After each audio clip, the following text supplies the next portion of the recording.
Yo, time is 8:31 a.m.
Yeah, I heard you were a wild one. Let's blow that.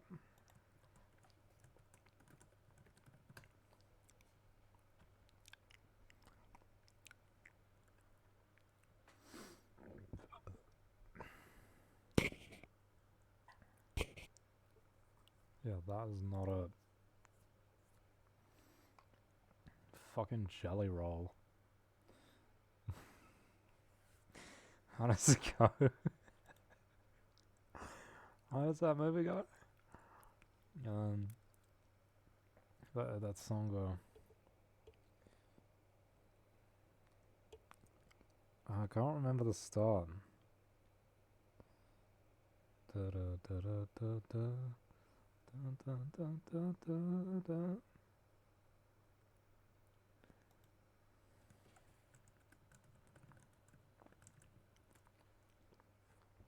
Because if anybody asks for a fucking jelly jelly roll FIFA song, as if country artists play fucking soccer, they don't. It's lighter, not higher. Okay.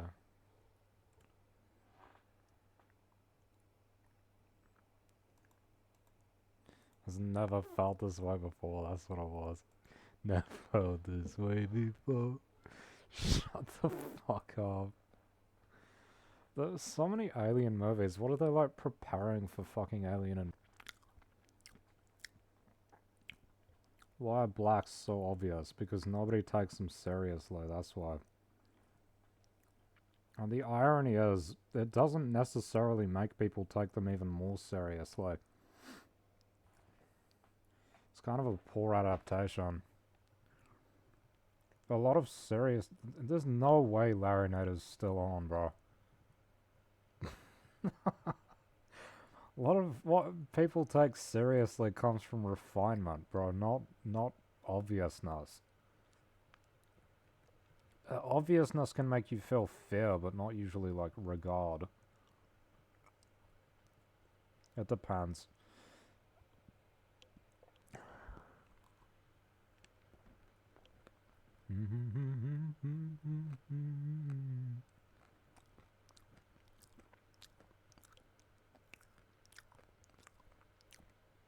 Why is everything that my mother makes so indulgent, bro?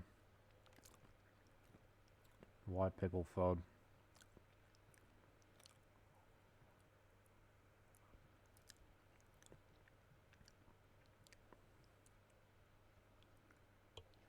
It's too sweet. It's always too sweet, bro. I don't like this style of food. It's too sweet. I like those Asian sweets where it's like subtle. Not this like diabetes shit.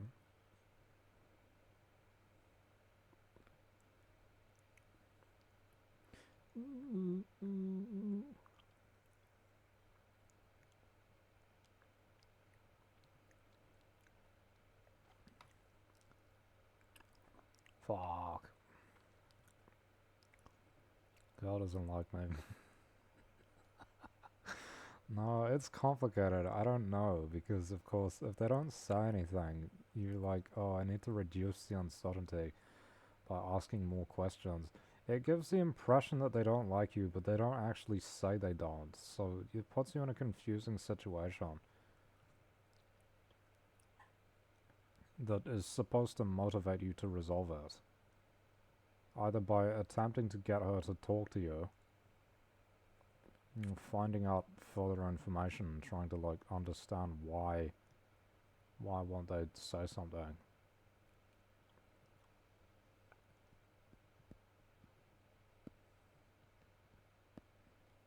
What was that, an ad?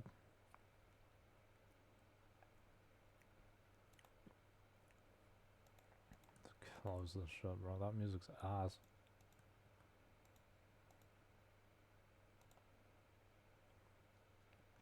Well, everyone else is gonna have a good time at this concert, but I'm not gonna be there.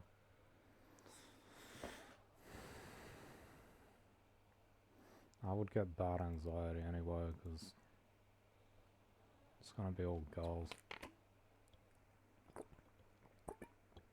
And I look like trash.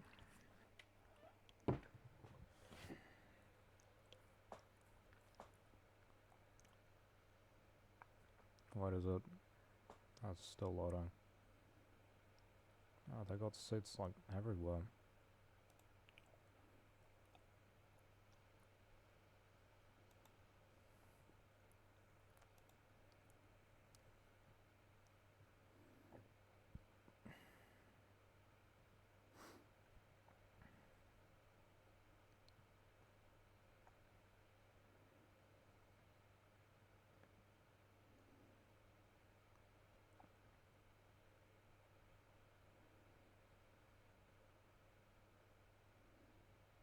What the fuck? How did it do that?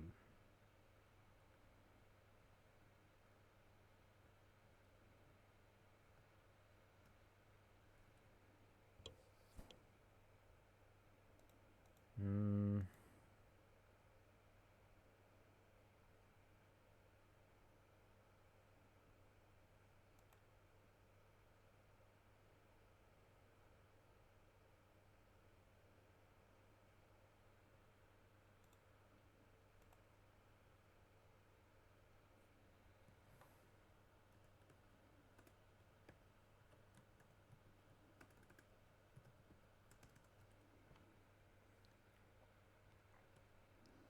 Hey, I heard you were wild. Turn that shit off.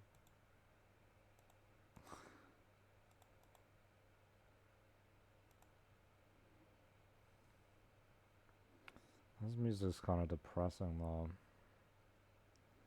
How about something more restrained, but also less depressing? Fuck off, Dax. Nobody likes Dax, bro. Drug lord.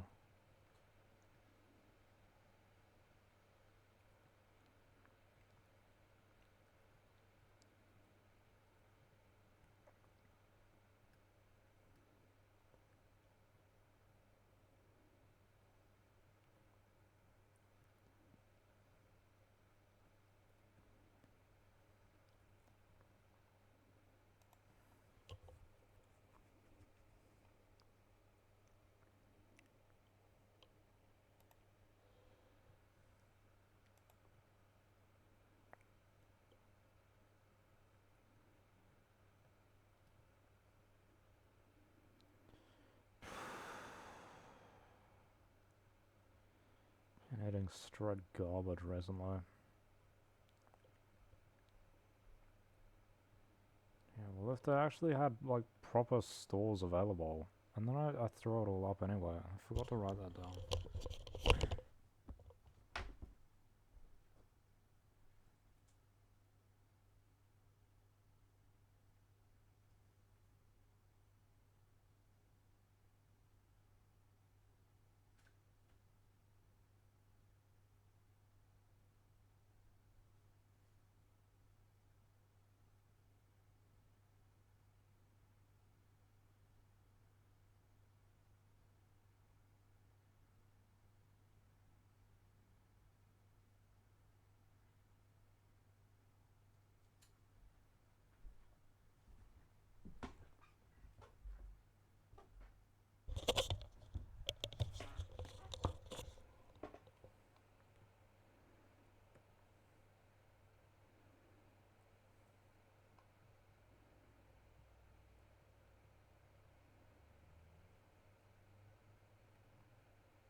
Okay, this is kind of boring.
Imagine he's in the same place. That might be the same place. How's he not been kicked?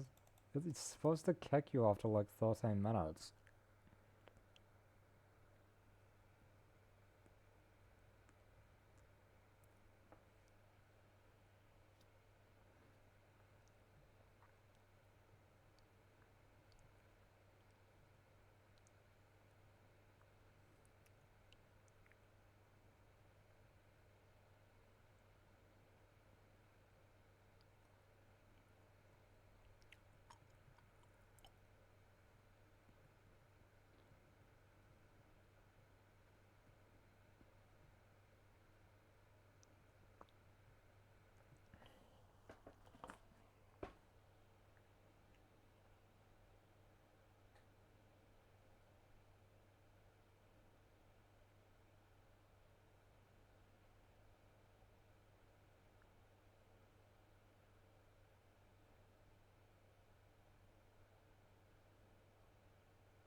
Like, being nice hasn't worked.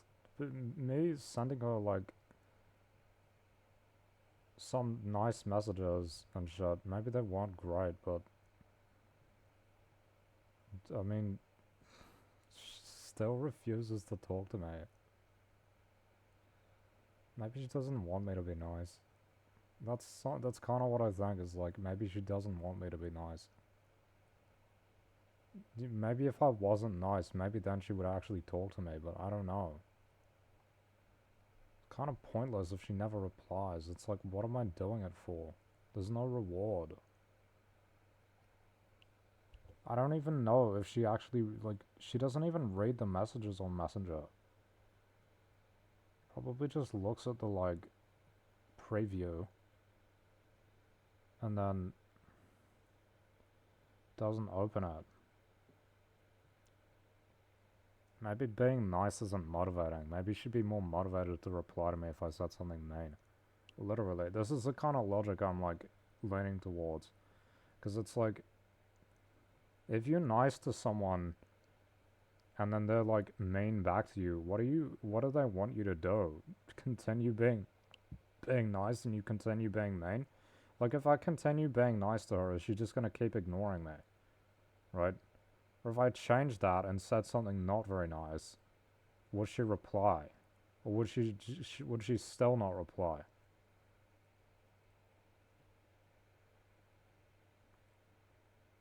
I don't want her to not like me, but I can't even tell if that's the case or not, because she won't say anything. You just have to assume. I don't even know what the reality is. It's confusing.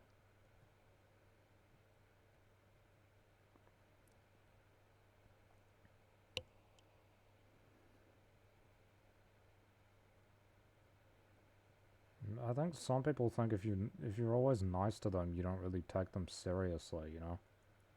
Like they want you to be mean. You could say something that is like mean but helpful, right? Like, you know, you can say things that are not nice but are helpful. Like, yeah.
There's nobody on, bro. Fucking hell. I don't even go to where he is. Just ignored it. Uh, Maybe she wants me to say something mean. I've been nice and she doesn't care, so it doesn't motivate her to respond. Maybe I should say something mean. Maybe she still wouldn't respond, but maybe she would do something about it, you know?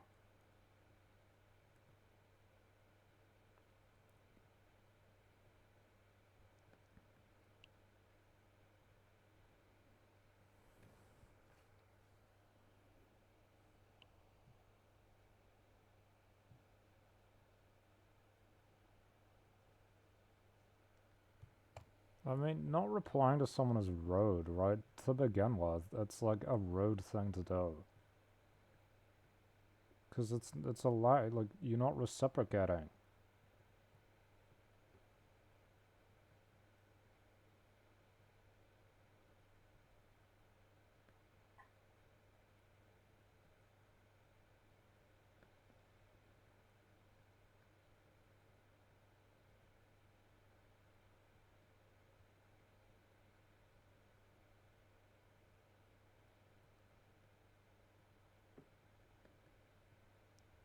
What the fuck? I mean, she probably thinks I was rude to her, and that's possibly true.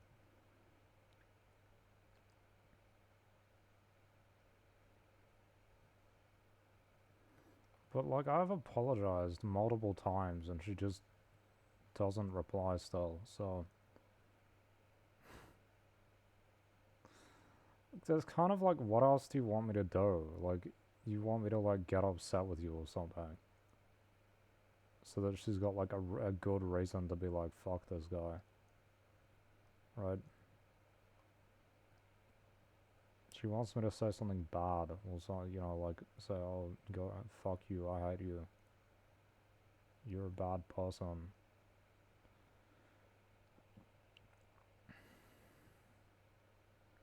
So that she can feel validated, and I'm not gonna do that.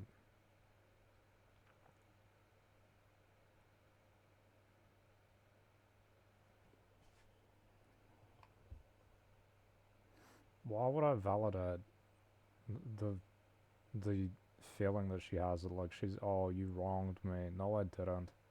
No, I didn't. And I've already done that. I've already done that by apologizing. Which I did to get her to reply to me, and she didn't reply. So it was like, oh, well, actually, not talking to you work. You can't, it's like a lose-lose, right? If you apologize, they're like, oh, first of all, not replying works because I got you to do something for me. Second of all, you basically saying that I'm right, right? Then if you say something mean, they're like, oh, well, I was justified in not talking to you because you're a bad person.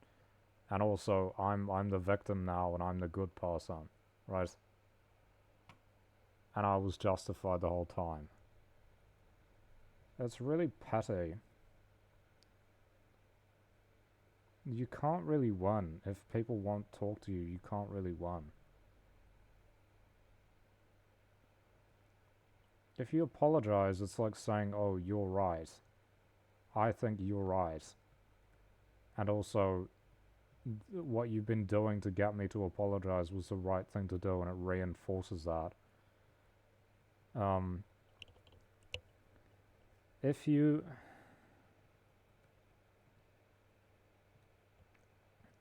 say something mean, it justifies them, and that they're like, oh, you're a bad person, and it retroactively says, like, not talking to them was a good idea because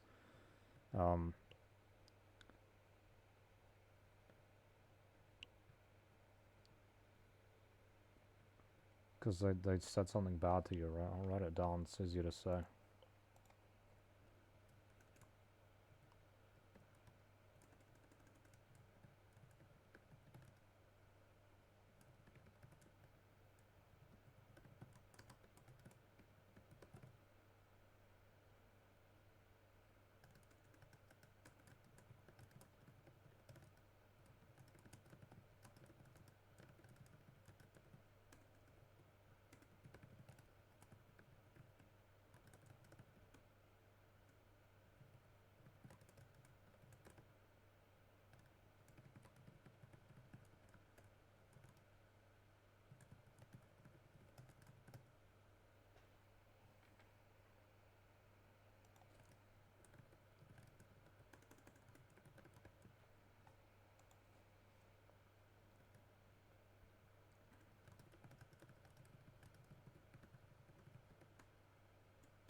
either...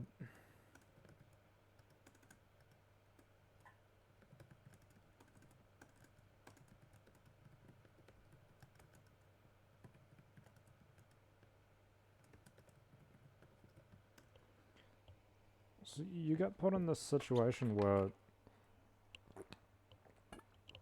if you say something bad to them, it's like punishing interaction. And if you say something good, it's like rewarding a lack of interaction. Right? So ideally, you would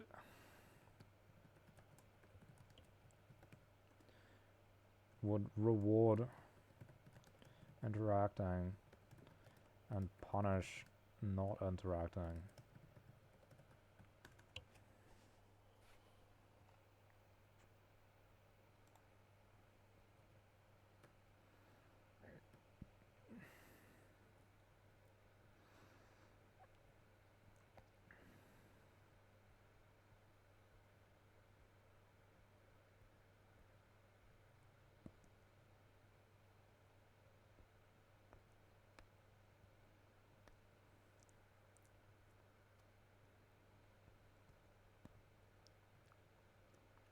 What I've done so far is basically reward not interaction. You think if you're nice to them, then they'll talk to you, but that's not the case.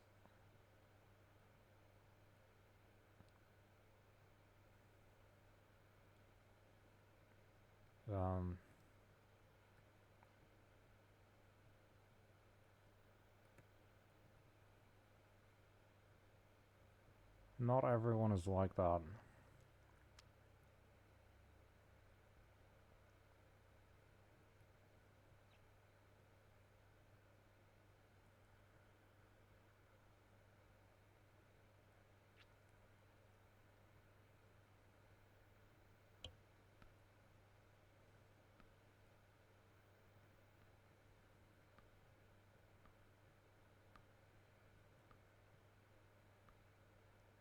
It's fucking toxic, bro.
I mean, you could obviously punish not interacting. Like, you could say something mean and just be done with it.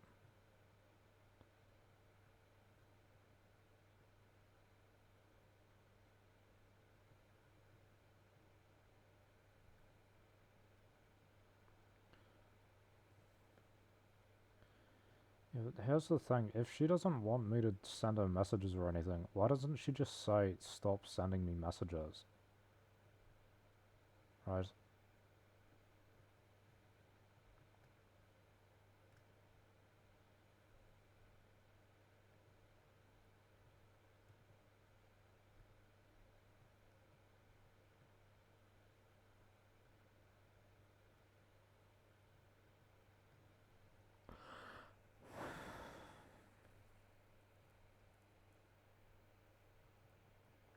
Because that's not the point. They want you to change, right? They want you to be a different person. It's kind of ironic though, because I don't know if she's actually gonna get what she wants out of that. I don't think she's actually gonna get a person she would like more out of doing this.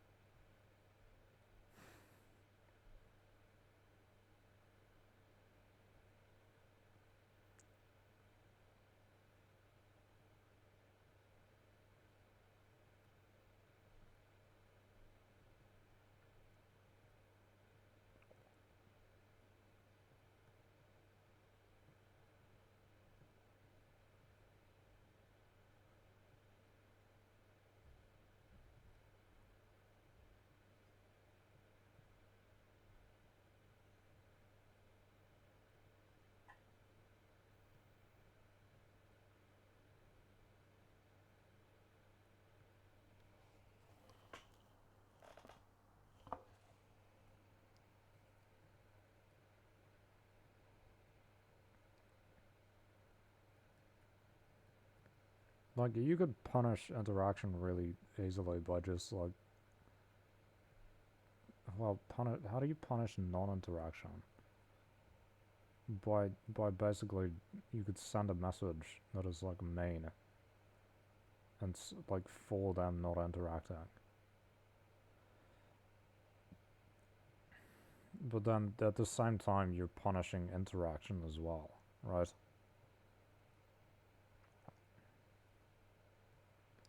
Because they have to interact with you, at least by saying the message. So, um, to read it.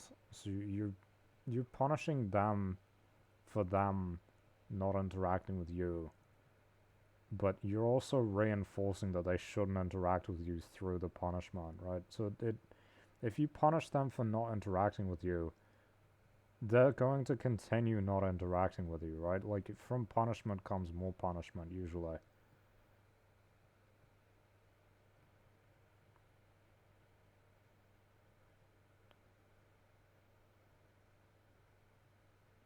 And it would probably ruin the relationship.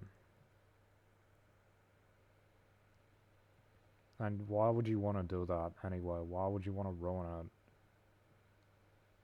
Maybe there are more important things, I don't know.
What is it today? Why are parents on Thursday? Must be off work.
And then you can't really reward interaction if there isn't any.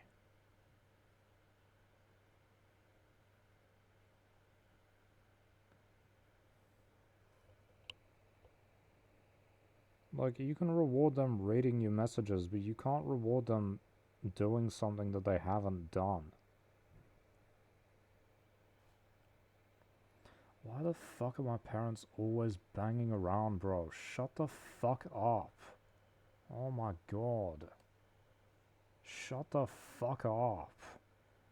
God, I hate the noise.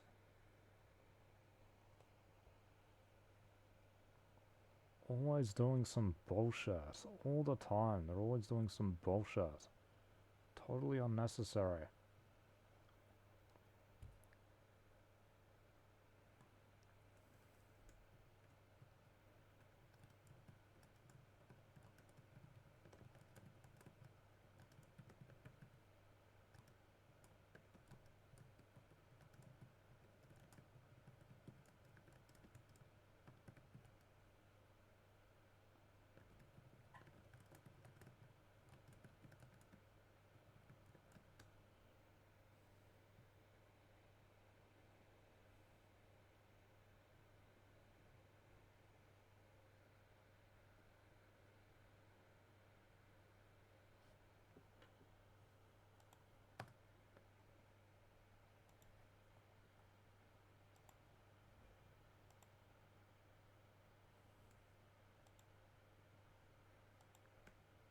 Parents are fucking brain dead individuals going, oh god, I hate them.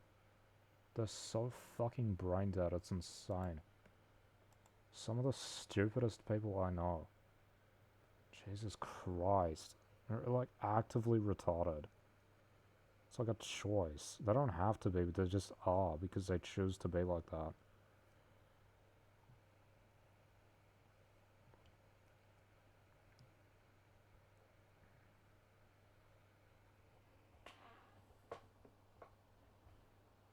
Like, you can reward them reading your messages by writing nicer and nicer messages, but that doesn't motivate them to read more. Like, it doesn't motivate them to talk to you.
She doesn't message me because she doesn't need to, bro. That's the main point, isn't it? She doesn't actually need to.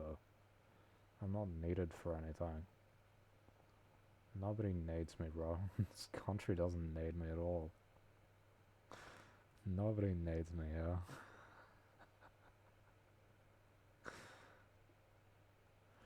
Only people who need me are people I don't like. Why would I want to be around them? Like, you parents who use you as emotional support. Fuck that shit. I don't even like them. Why would I want to do that?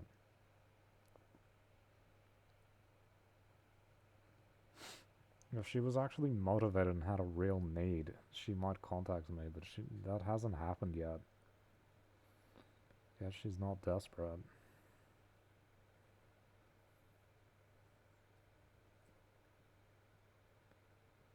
A real need or a strong want, right? I guess there's neither.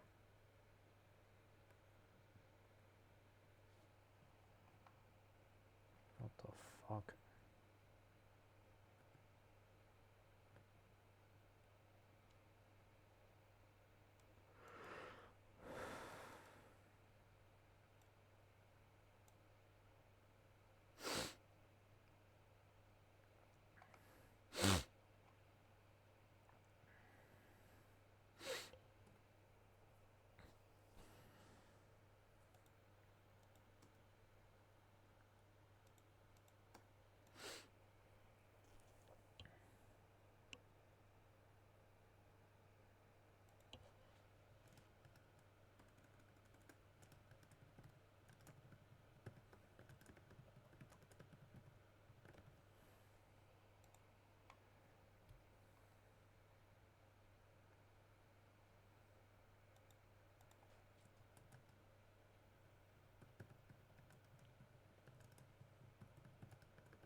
So writing nicer messages doesn't motivate them to interact.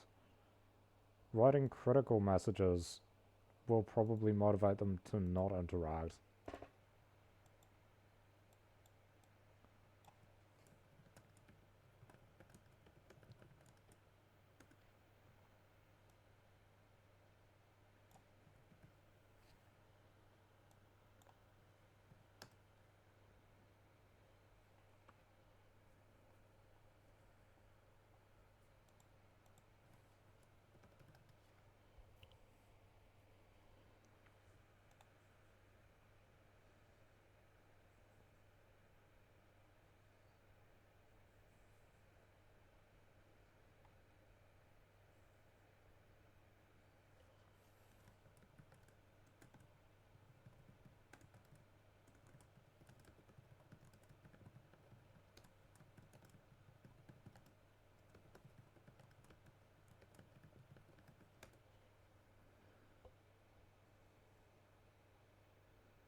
And if I don't message her, she won't interact either.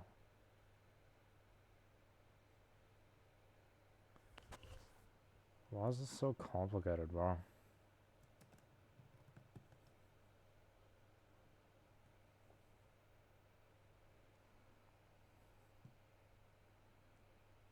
Maybe if I do a really nice move. See, this is what you think, though. You would think, oh, if I'm really, really nice, she'll be, like, at least a little bit nice. Nope. Nope. It doesn't matter how nice you are. She's not gonna reply.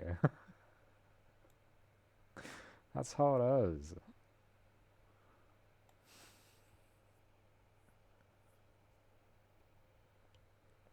And if you're not nice, she's gonna actively avoid you, right?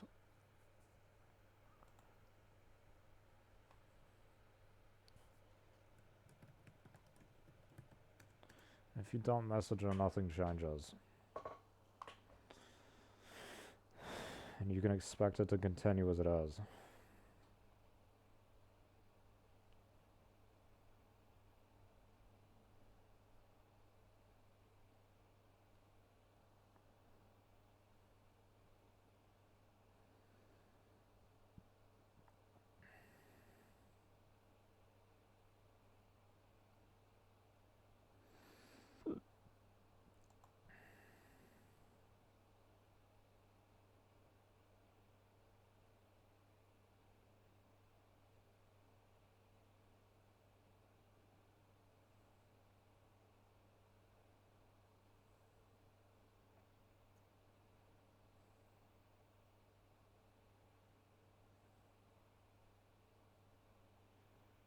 This is too complicated, bro.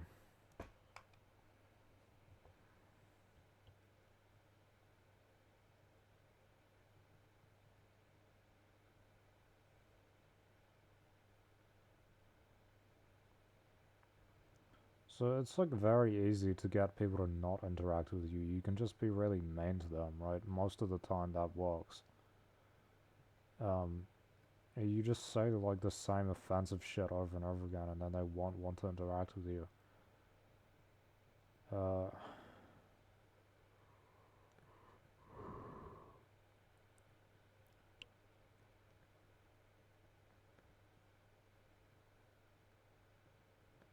And usually if you're nice to people, they'll be nice back, but that's not actually true sometimes. Sometimes if you're nice to people, they'll still be mean to you. You know, 'cause they're toxic like that.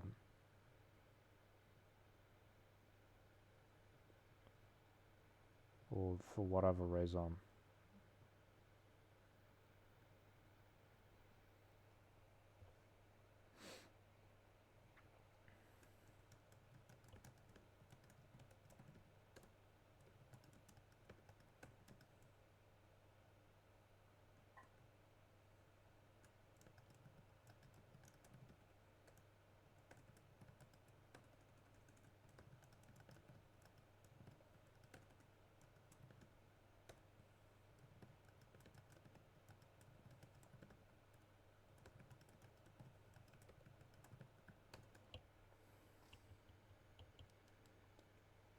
So, this has not worked.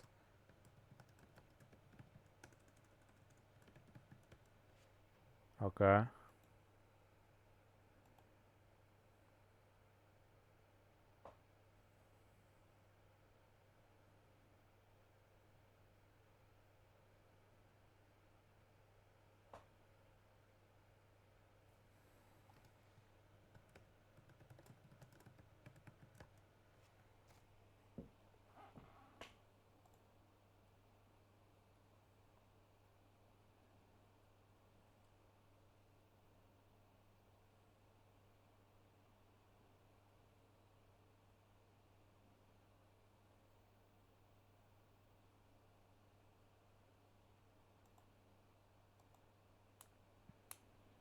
Maybe she thinks I'm not being nice enough. I don't know. I can't really tell because I'm not working with much information here.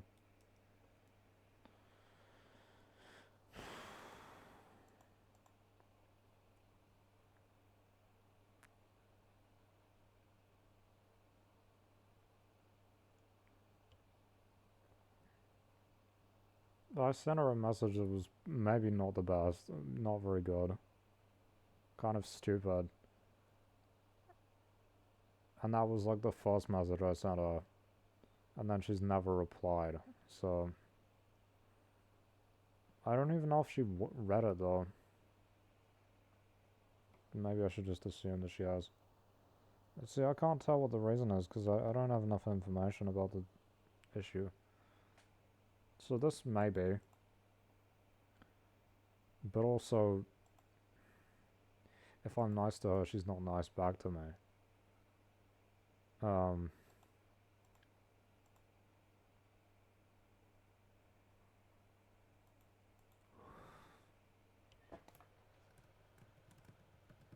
This has happened. I mean, it seems like it. Obviously, nice and mean are kind of relative, but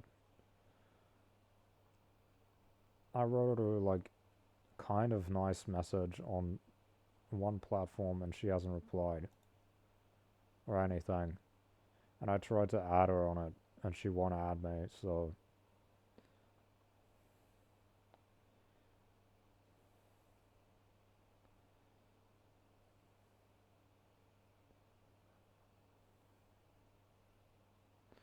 maybe it depends on the kind of meanness.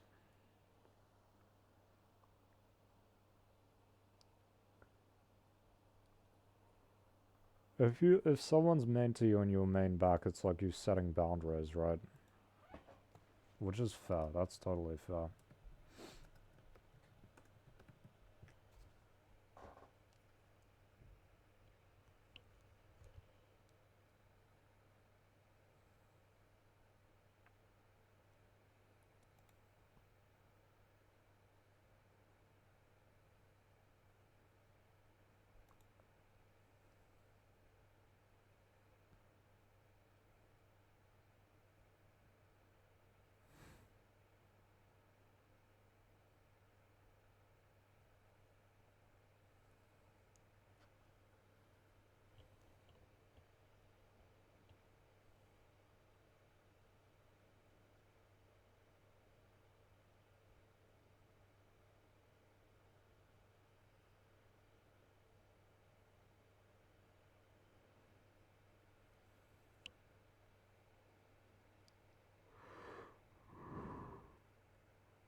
Bro, this fucking mental health worker guy asks so many questions, it's insane. And it's like, he's only asking them to report them back to the psychiatrist. It's fucking bullshit. And they try to act like they're your friends and shit. These are the most corrupt fucking people around. All these typical government workers, bro, they're all corrupt. All these government workers are fucking corrupt. Corruption runs through it. They're only out to protect themselves. That's all they care about. They don't care about you at all. That's how government works. They protect themselves like a gang. It's fucking disgusting. Totally corrupt.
So this is like probably happened. And then I wanted this to happen. But I got this.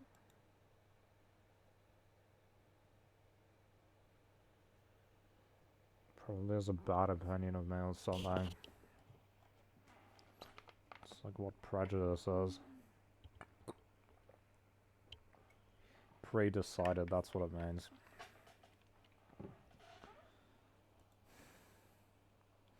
What does mean to them nice back mean? What is an example of that when you mean to someone and they're nice back to you? Maybe if they feel bad or something. Maybe if they feel sorry for you or like feel guilty or something.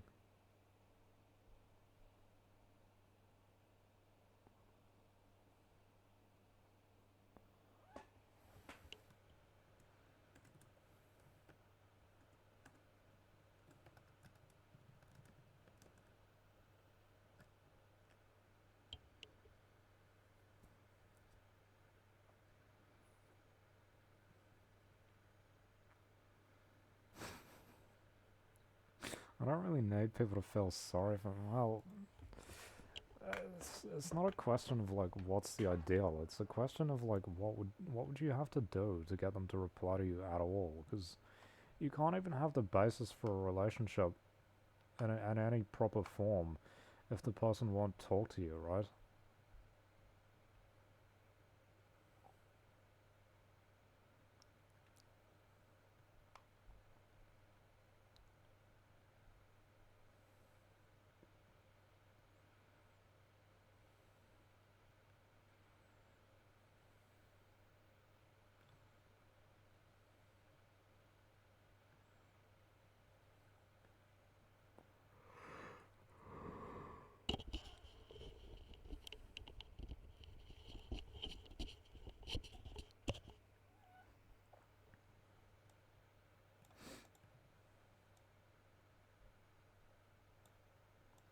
I could try more of this, but my expectation is that it won't work because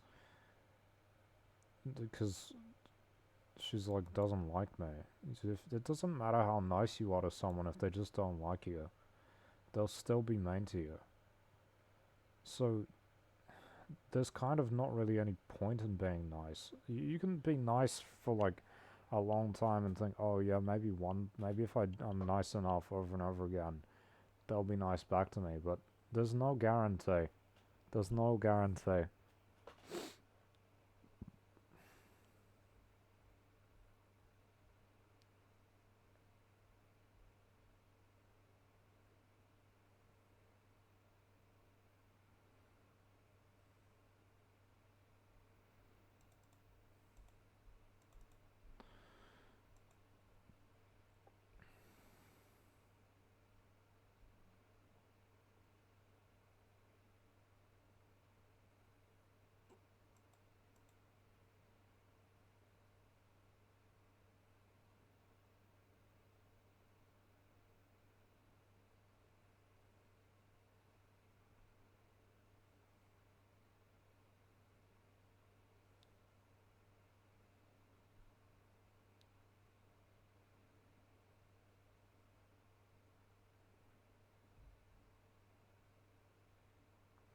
Why do these retarded fucking parents keep banging around? Shut up.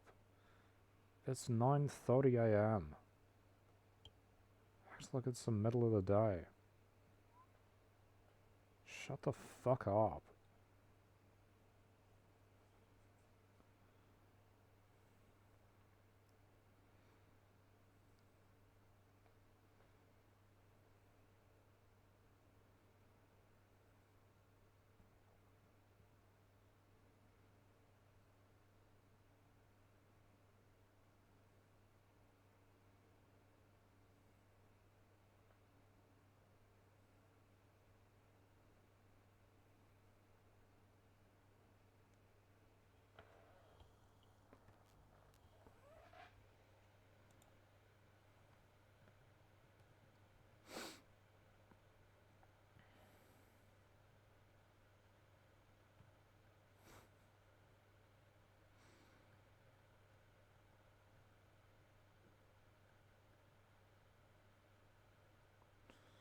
Shut the fuck up.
Hmm.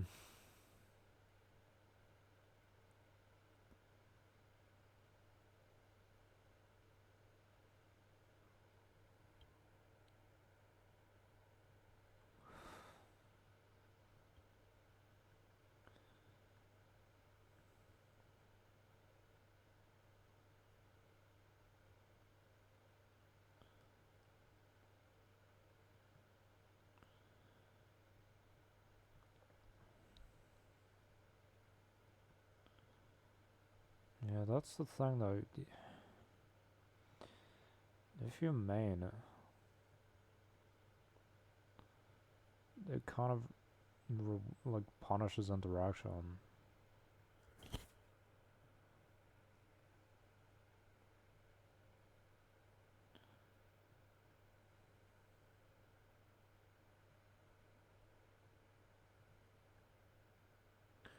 But if you're nice when they're not interacting with you, it's like rewarding non-interaction. So if they are not replying to you and you keep sending them nicer messages, it's like you're rewarding them for not replying.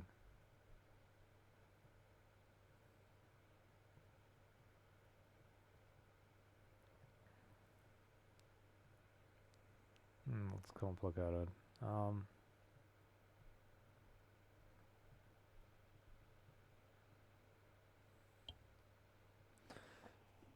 But we know that being nice has not led to them being nice back to me. It has led to being mean back, probably because she doesn't forgive me or she's like prejudiced against me.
But it's not like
I think meanness is its own consequence. I don't think you can have no consequences for not responding and it don't mean.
This is what my parents are like, bro. If you don't do what they want, then they treat you poorly. But if you do, you don't get rewarded for it. It's fucking bullshit. It's just strict. You're not even rewarded for doing what they want you to do. You don't benefit from it either.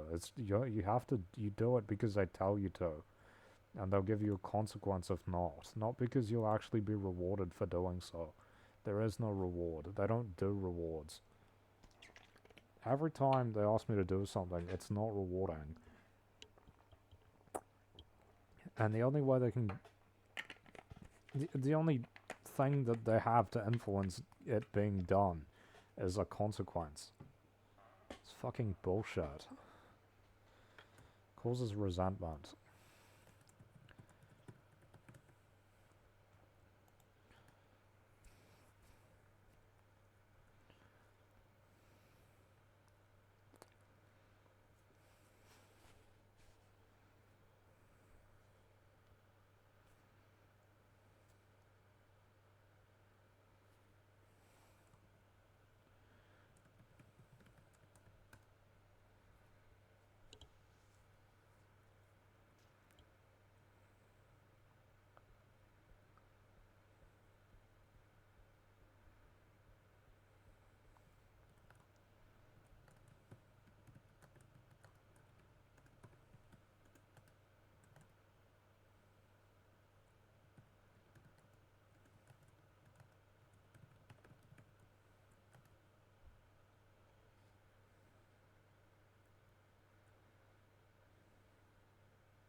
This is complicated, bro.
And there's a whole bunch of other variations. What did I write back here? I feel like people think I'm like unconditionally nice, and then you don't respect people who are unconditionally nice because you feel like they'll always be nice to you. Right.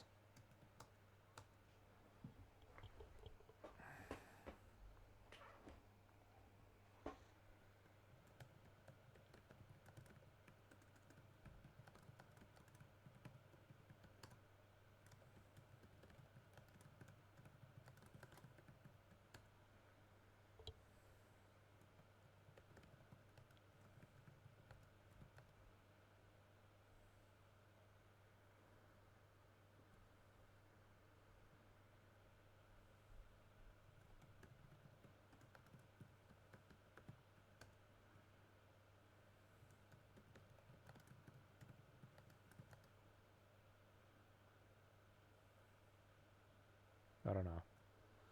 I don't know what conditional maintenance is.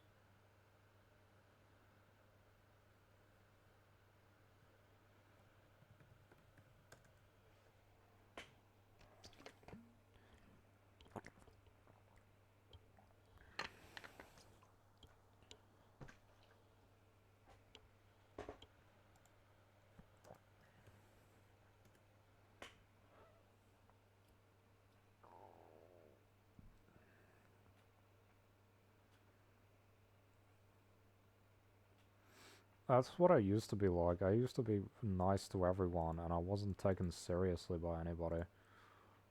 Right? Because I think, oh, you're not gonna put up a fight in any situation. People are gonna step all over you. But if you are like mean to everyone unconditionally, people hate you. If you are nice to a few people but not everyone, people think you're suspect because they're like, why is he only nice to these people and not nice to everyone else? If you're mean to a few people but not everyone else, I don't know. I don't know if it's respected, but it's kind of suspicious as well. But also, I feel like people respect that a lot more because they're like, oh, that's where this guy stands. You know, this is like shows you boundaries, right?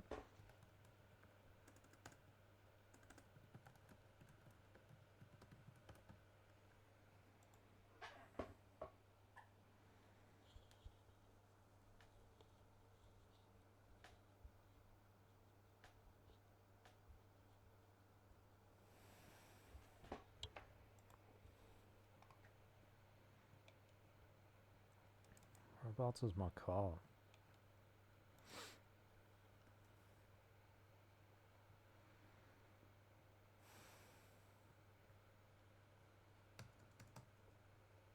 Like, I really shouldn't be being nice to her when she's like... Why am I nice? Because, like, I feel like maybe she has good reasons.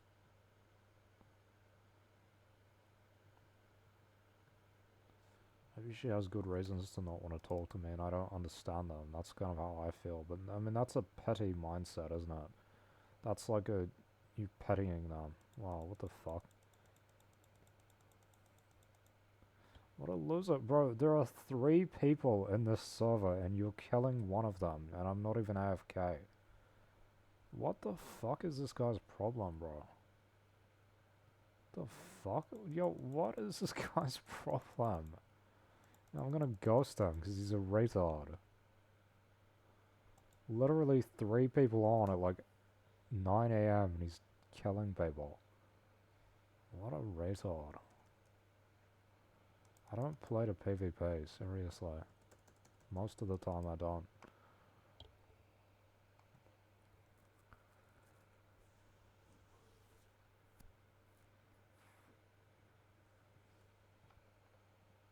He just died. Fucking idiot.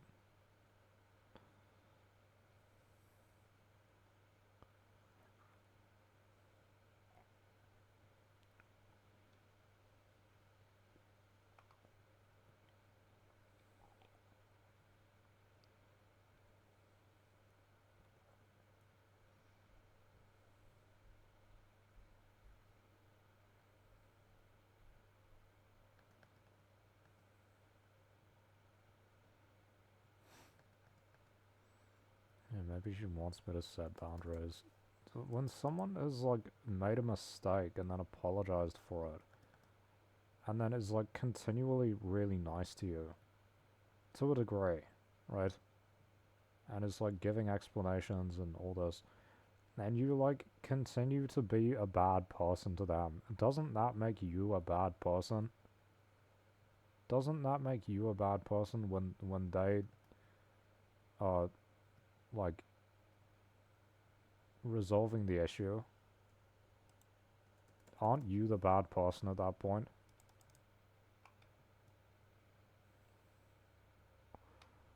Like, the other person might still not be very good, but doesn't that make you bad as well when you like continue to refuse to why are all these guys trying to PvP, bro? Fuck off. Do I have to go passive mode? It's crazy. I literally have to go passive mode, bro. That's fucked. Where is it? Oh, I can't because my car's got guns. Right. So I'll just blow him up then. Watch him rocket me after I've just let him get away or something, right? Stay away, idiot.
What a fucking loser, bro. Grieving before 12 when there's like 3 people on.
Bro said, I guess. Yo, crazy.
Yeah, well, she's not mean to everyone, so...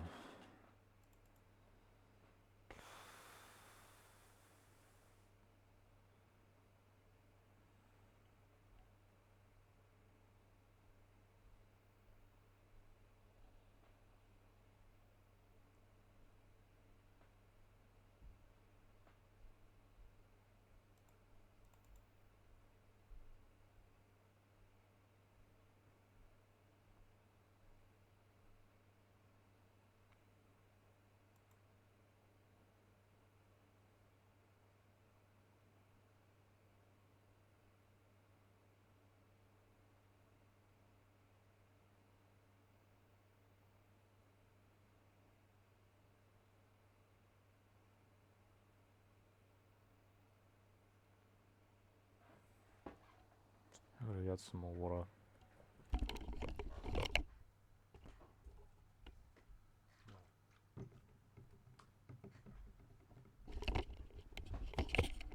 I've actually got some.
Is someone who's always main respected? Because I know if you're always nice, people don't respect you because they think you'll always be nice. What if you're always mean?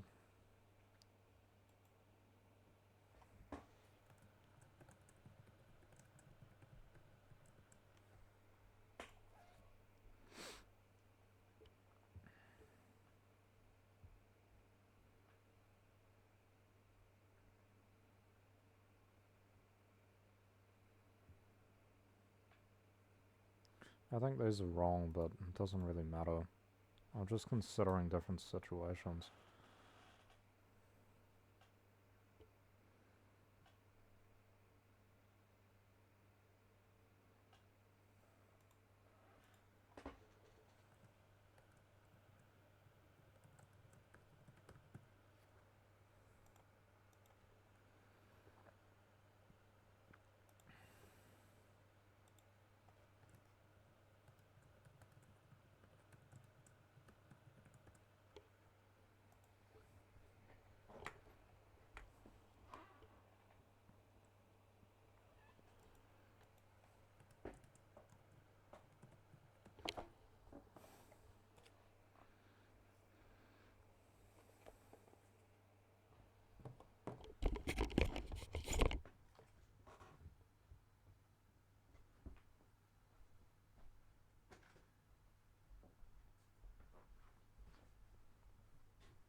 When I'm crying on the inside.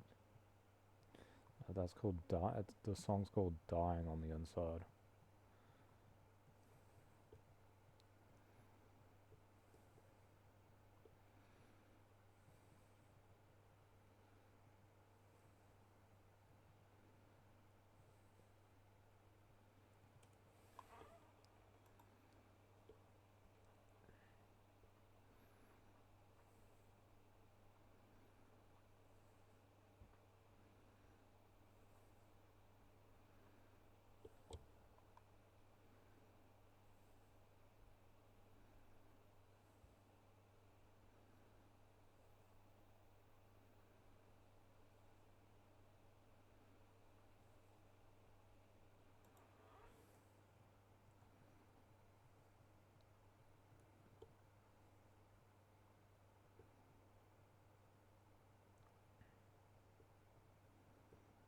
It's like, oh, my mother's like suspicious, right? Or she's usually not nice, but is nice when she's around other people.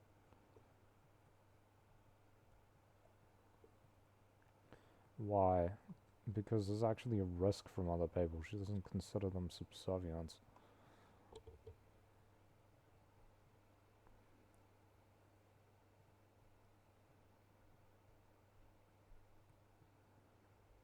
And she wants them to like her so that she can make them into subservience. But once you're subservient, then she starts being mean to you.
I used to be always nice. And then sometimes I was mean. And in fact, I did what she's doing. I did this to someone else.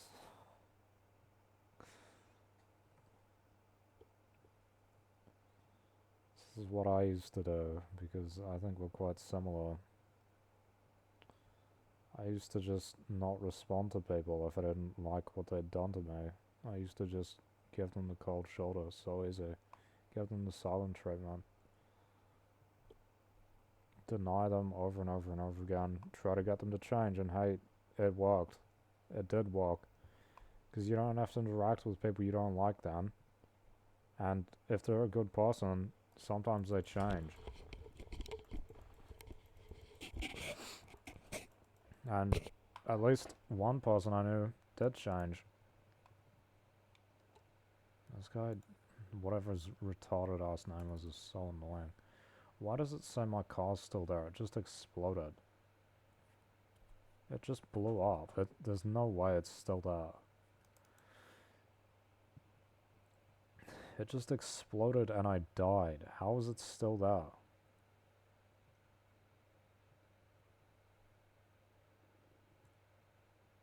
The fuck? And now it's gonna come and grave me again. Go away, retard. Nobody likes you. Jesus Christ. What's his name? El Kuji or some bullshit. It's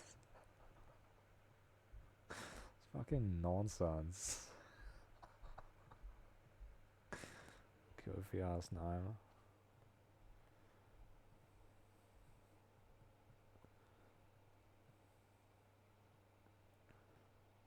What is this nonsense?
Maybe she wants me to do something mean.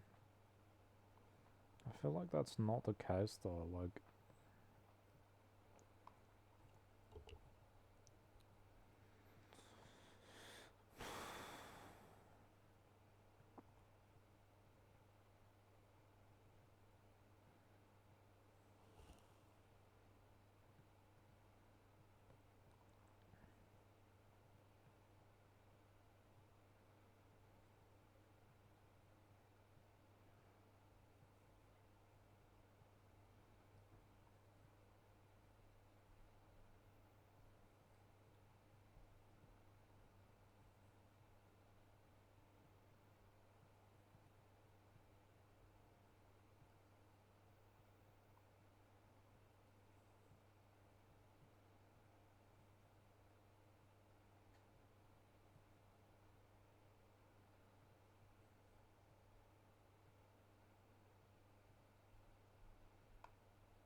Why are there mines everywhere, bro?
I feel like she thinks like, oh, I was like mean and now I'm being nice. And so that's suspicious and she doesn't trust me.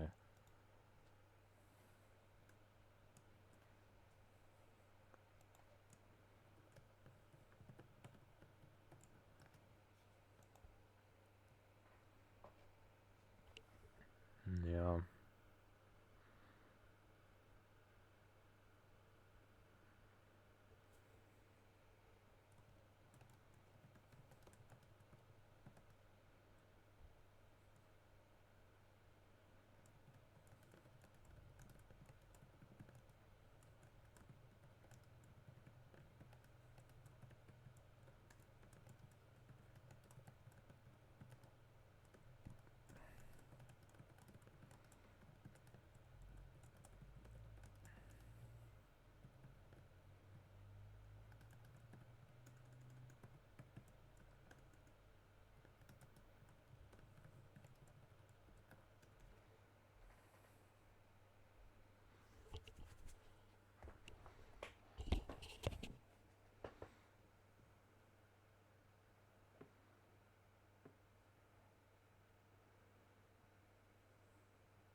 I liked being trustworthy, but then,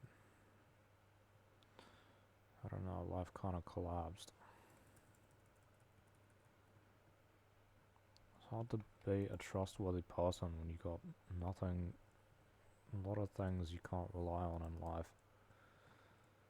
The whole system kind of collapses. It makes you kind of forced to act badly a lot of the time, just to get by. Then people don't trust you. Because even if you're nice then, they're like, well, you got a history of being a bad person, so they're gonna treat you suspiciously or like you can't be trusted.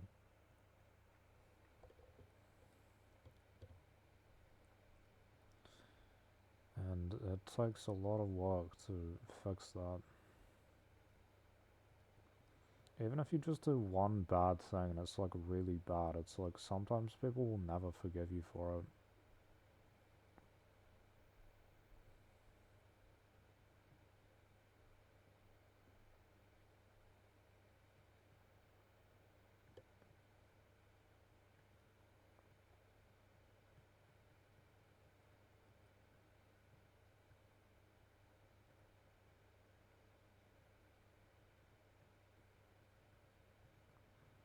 Or like repeated bad things.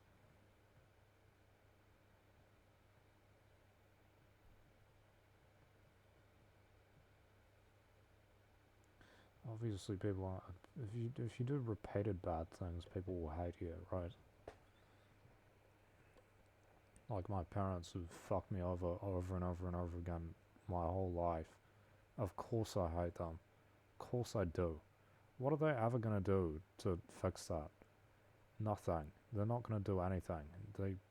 I'm not saying it can't be fixed, but I extremely doubt that it ever will be because it is heavily tied to who they are as people, right?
What is this fucking banging? What are they doing in this part of the house? There's only bedrooms in here. Why are they banging around? Fuck, it's annoying.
fuck?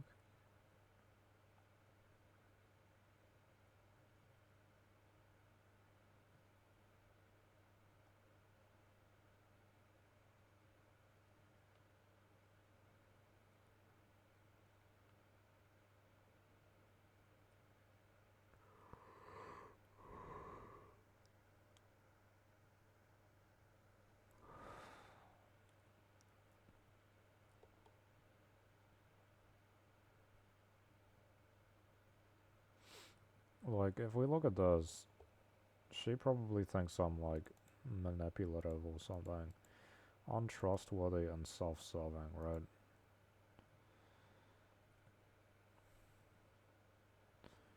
And obviously you don't want that to be the case. You want to change that and make it something more positive, like creating trust and like caring more about other people.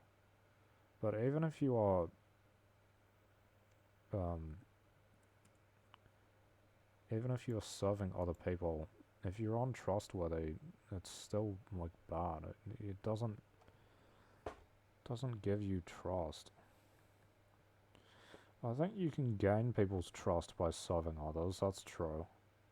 That's probably true. But it doesn't necessarily make you a trustworthy person on its own.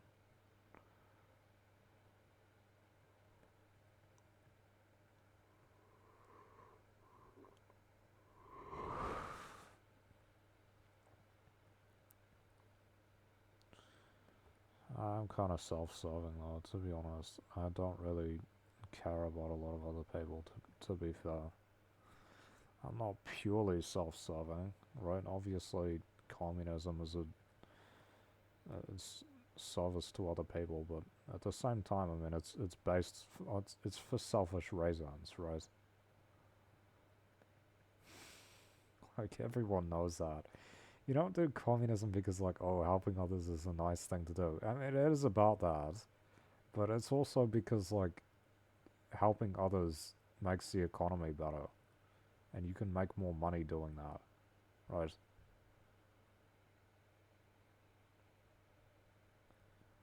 And give better lives to the people in leadership positions and that sort of thing.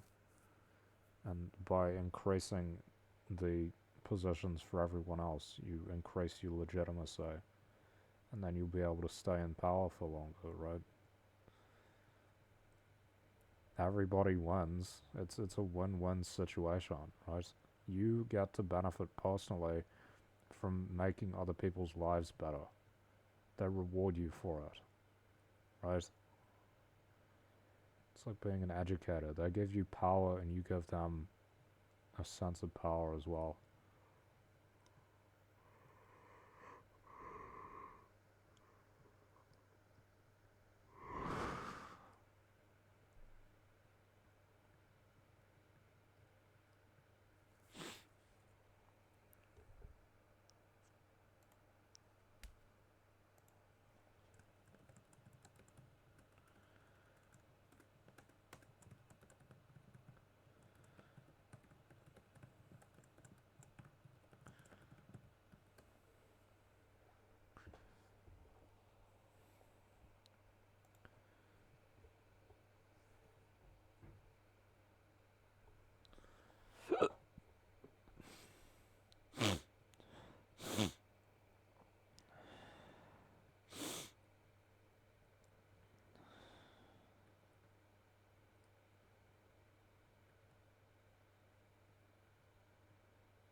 Hmm.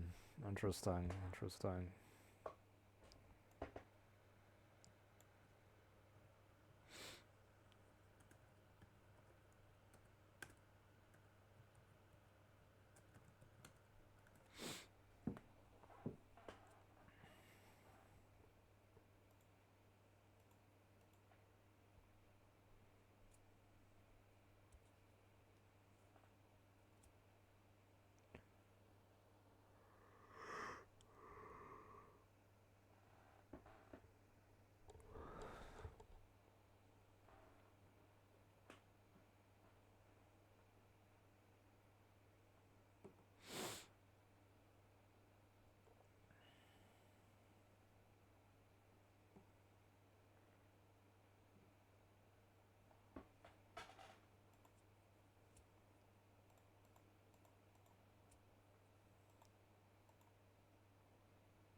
Probably part of the reason why a lot of people don't like me, bro. Isn't that true? Isn't that true? I'm kind of self-serving. I don't really care about other people that much. That's kind of true.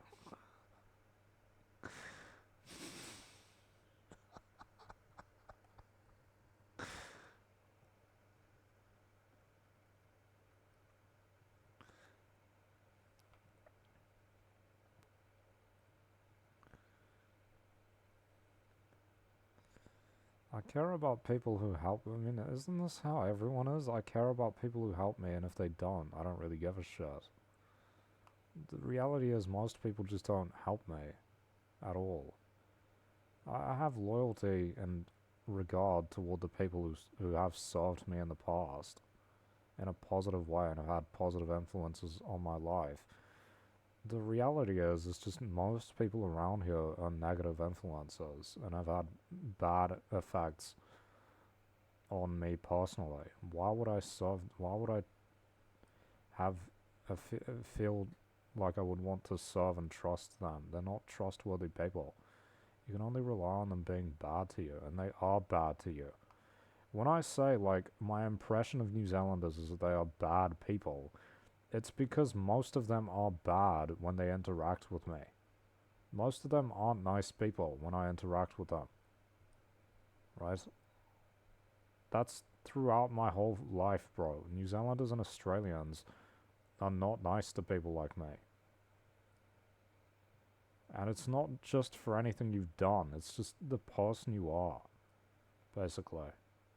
And they don't accept you until you act like them. It's absurd. You're not allowed to be different.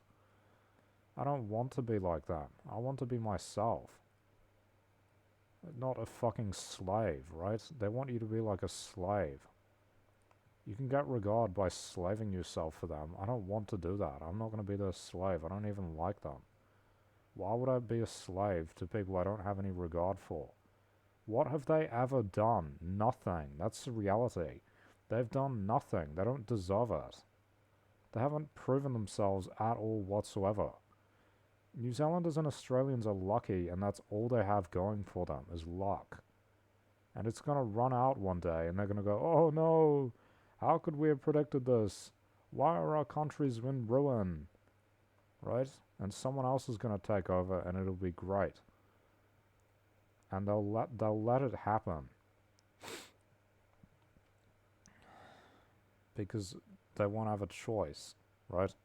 You're going to keep running the same shitty system till it runs itself into the ground, and then someone else builds something new from the broken pieces that are left over, right?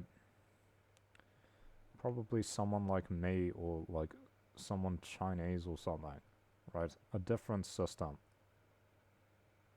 Because they'll never vote for it. It'll have to be put in place, right?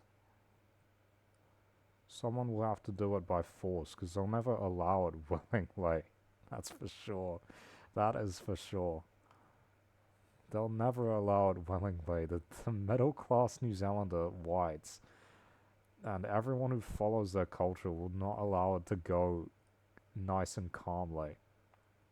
It's not the kind of people they are, and they might, but only if you, like, promise that their lives will get easier, which they probably won't. They'll probably have to deal with some hardship, which they spend their entire lives avoiding, basically. It's the point of New Zealanders' lives, is to avoid hardship. That's the entire purpose. It's not to be great. It's to have ease. And they don't create ease by overcoming things often. They create ease by avoiding difficulty. They just want to avoid having to do hard work. That's considered the ideal life by people in this country. It's a last man country, like nature said. Right?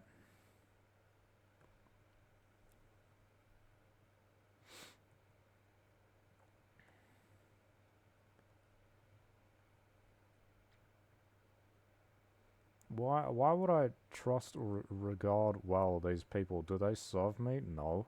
Do they help me? No. Right? I can help them. I can do things for them, and they don't want it.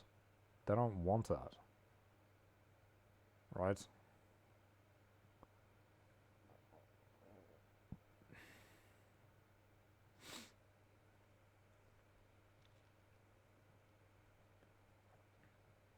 Which basically relies on you having to slave yourself to a degree for them. Which I don't want to do, again, because what makes them feel nice and comfortable, by the way, is if a person like me is treated essentially like a joke, right?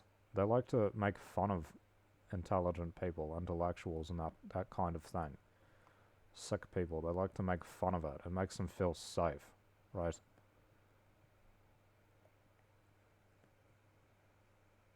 Happened many, many times. Many, many times. They're only comfortable with you if you're subservient to them. If you're above them in any way, they won't like you. And we're not equals. We're not equals at all. That's obvious. Right, you think I'm gonna treat these retards like we're the same. We're not the same. You're like vastly inferior to me, and that's just the reality. That's the reality we're dealing with. Right? If we're on a sports team, you guys are on the fucking bench. That's the reality. And you're staying on the bench. Seriously. What are we talking about? These people have no skills and they're proud of it. They are stupid individuals and they have a sense of confidence. All this confidence and none of the proper mind to go through it. To support it.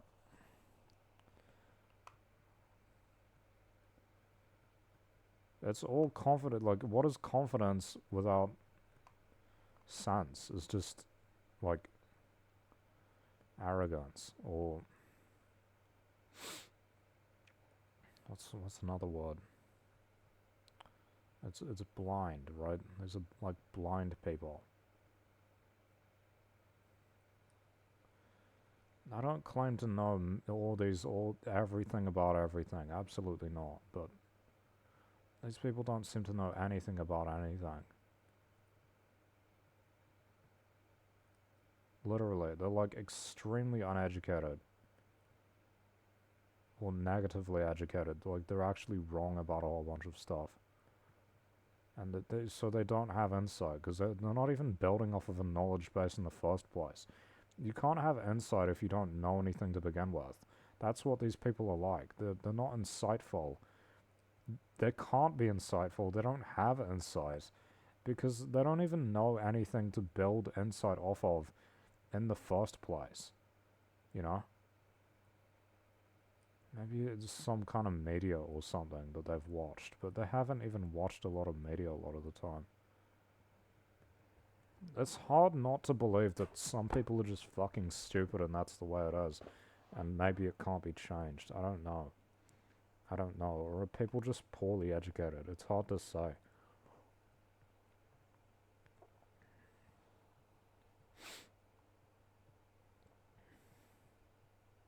You can still be a good person if you're an idiot. Like, that's totally fair. You can still be a good person. But the point is, most of these people are bad people. And they're stupid. I mean, that's the worst combination in my opinion. The best kind of person is intelligent and nice. Right? The worst kind of person is mean and stupid. Like my parents. Like my mother. She's an idiot. And she's also not a nice person. I hate people like that. I'm serious. I hate people like that. The world would be better if they didn't exist. Literally. People who have bad ethics and aren't even intelligent to back it up. Why do they exist? What's the point of them? What do they do? They ruin everything and corrupt stuff. Right? And the world would be better off if they weren't around. That's the reality.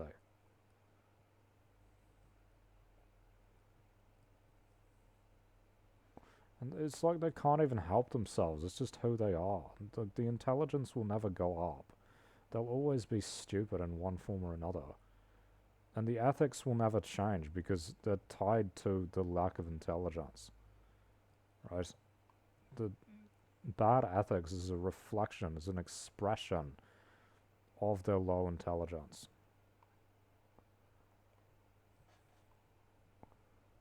Because they don't understand how things work,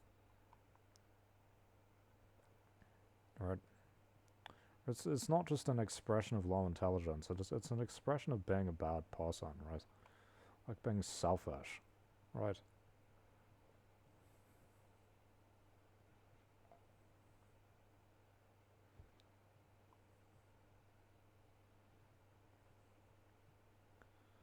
Selfish idiot. That's what she's like.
And a lot of people just combinations of these things. Sometimes they're smart, sometimes they're not. Sometimes they're selfish, sometimes they're not. But New Zealand and Australia have a lot of selfish idiots. And the countries reward people for being like that. They're like generally stupid, very selfish. I know a bunch of people, lots of money, right? Lots of money. Not very intelligent, very selfish. Lots of money. It's totally corrupt. Like, society's rewarding like the opposite of what it should be. A good society would reward people who are smart and care about others. That's the best kind of people that someone can be, I would say. Right? Obviously, you need a degree of selfishness to, like, preserve, for self preservation and all of that.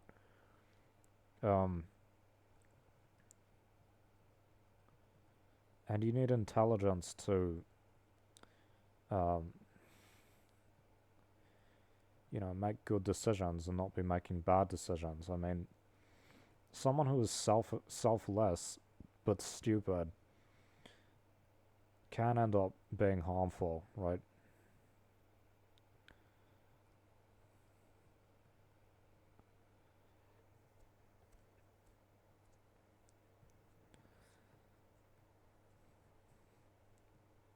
Because they can make bad decisions.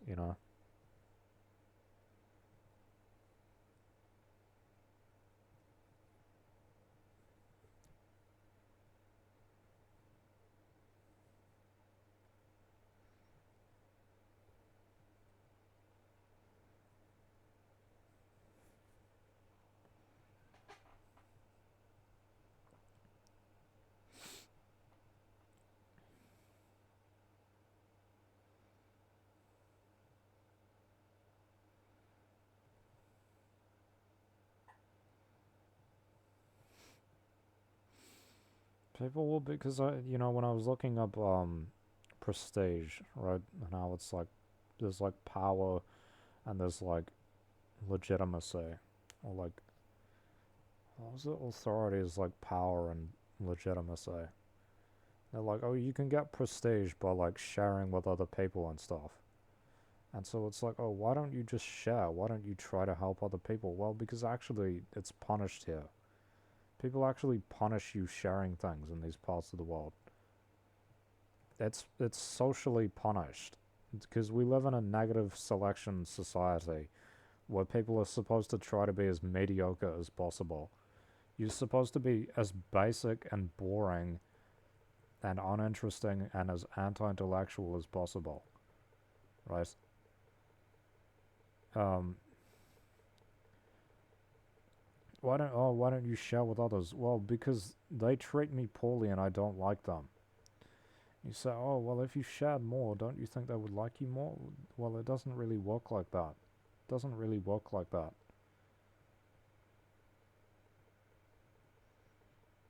Historically, I share more and then I get treated poorly, and then I share less and people treat me better.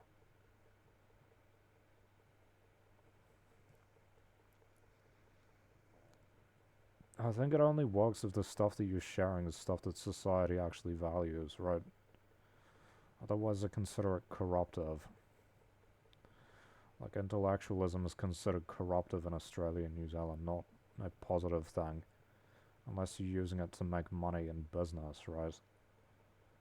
Why? Because business is seen as something that is, like, able to be, um, I guess, collectively serving. It puts the GDP of the country up.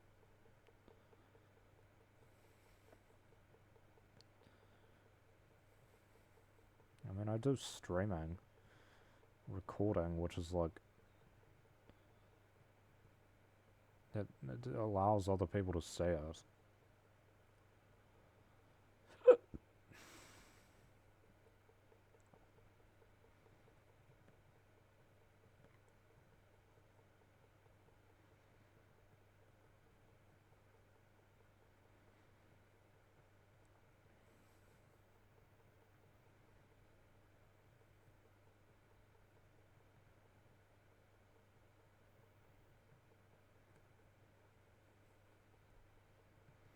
It's also just, like, realistically the case that a lot of people don't want my help. Like, nobody asks me for help. Um,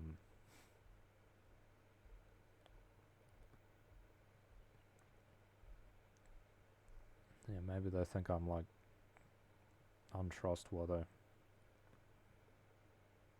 or unreliable.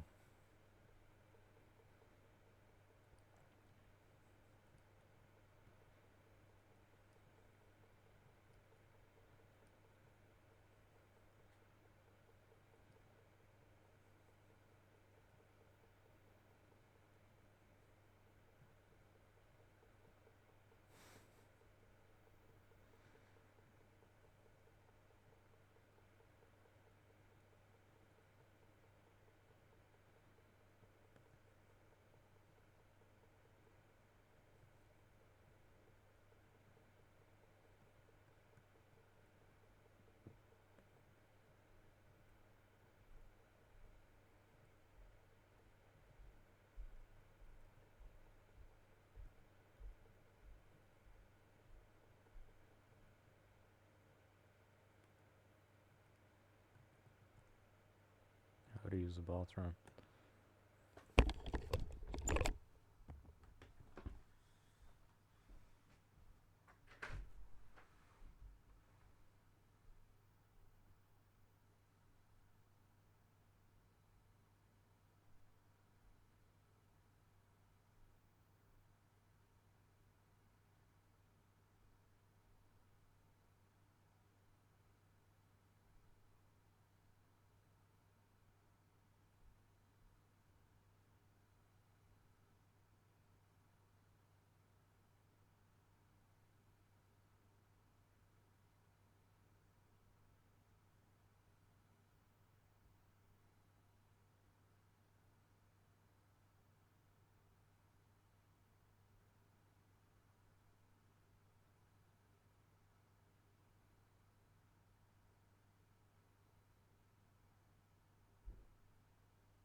I think people in this part of the world do have an impression that people are intelligent or unreliable and self-serving, right?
Hmm.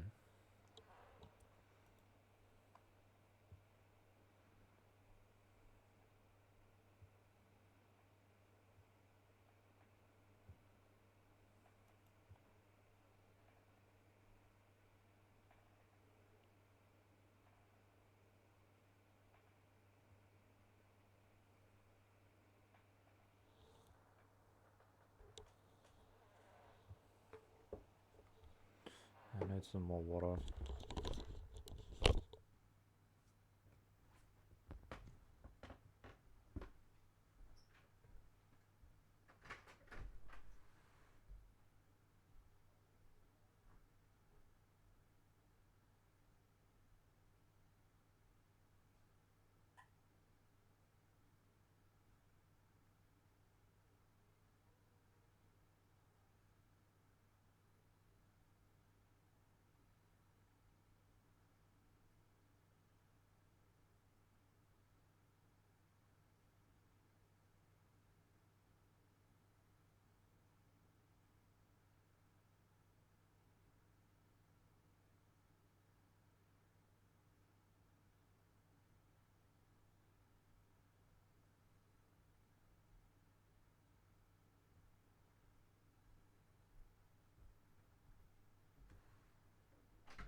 I mean, it's kind of ironic because that's the impression that I have.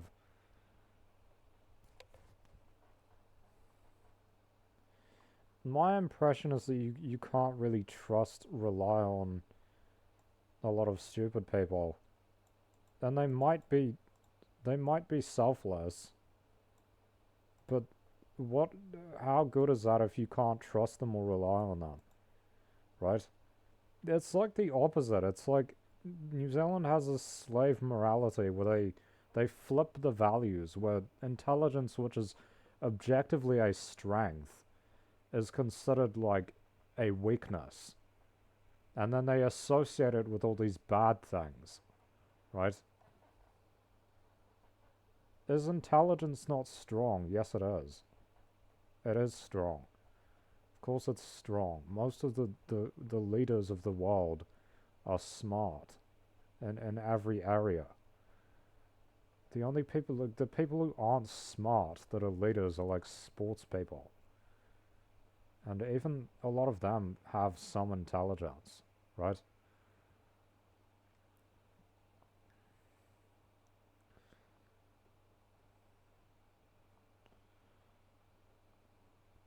These are like black and whites, by the way. There's a lot of in between.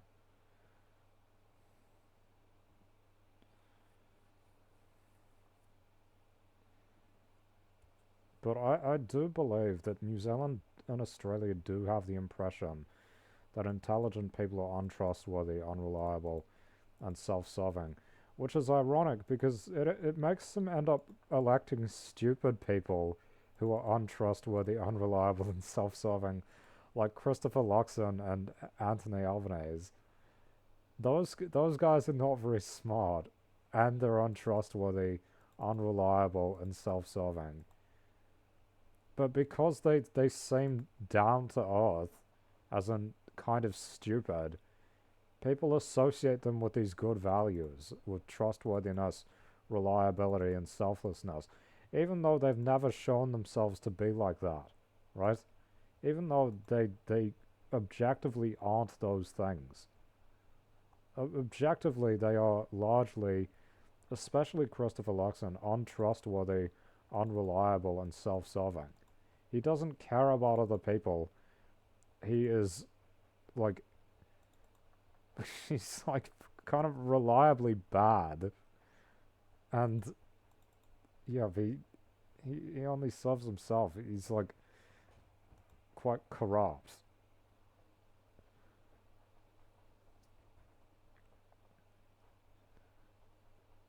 and he's obviously quite stupid. He's not a very smart person. If he was smart, he might have some of these qualities, these positive qualities.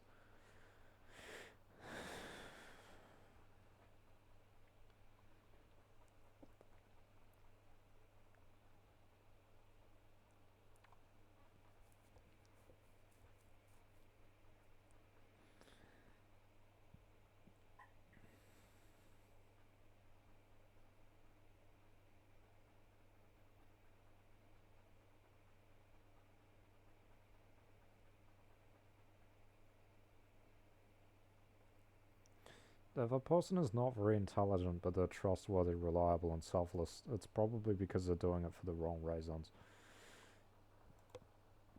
Intelligence is literally reason. Like, reason is an aspect of intelligence, right?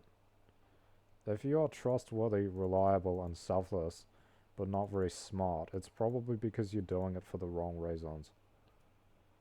Alternatively, if you are intelligent but untrustworthy, unreliable, and self serving, you're probably doing it for the right reasons, right?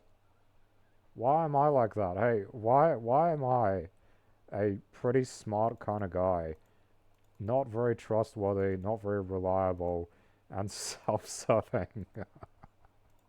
Maybe because the people here are pieces of shit and they don't deserve a nice person. Maybe they don't deserve it. Maybe you don't deserve me being nice. You don't deserve it. Because I was nice most of my life to everyone, right? And what did they do? They treated me like shit. So now I treat them like shit. And they're like, oh, we're right. You guys are bad people. No, no, no. No, no, no. I was a good person. I was a good person. And everyone else was terrible to me. Except a few other people who are like me. Right? That's my fucking life's background. And now I'm a bad person to match everyone else, what everyone else already is. And they're like, oh, we knew it. No, you didn't fucking knew it. You made it a reality. You didn't, oh, you were always like this, and here you are. No, you made it real. By being bad people, you created another bad person. Right?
Because people in this part of the world treat intelligent people a certain way so badly.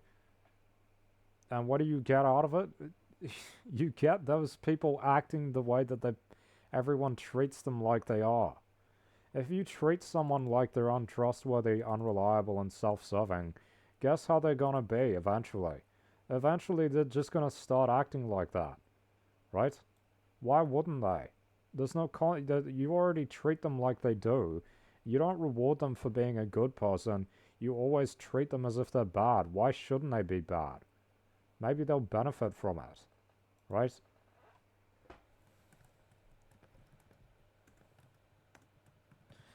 If you don't reward someone for doing well, and then treat them bad anyway, like they're bad anyway, then why shouldn't they just start being bad regardless? If they're already being treated like they are,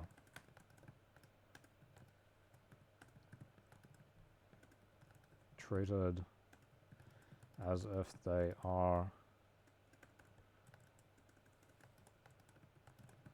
and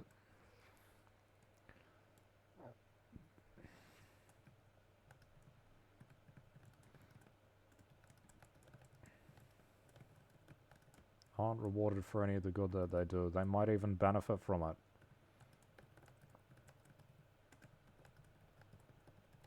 From acting bad. They might even benefit from it, right? Someone killed me. That's so nice. Somebody killed me while I was at AFK. If you don't reward someone for doing well / doing good things, and then treat them like they're bad anyway, why shouldn't they just start being bad regardless? Being actually bad regardless. If they're already being treated as if they are and aren't rewarded for any of the good that they've done, they do / have done, why shouldn't they?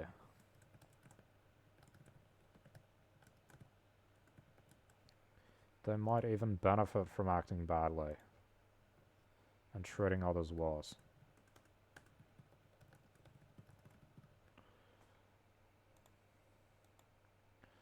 Such as increasing power and gaining respect from others.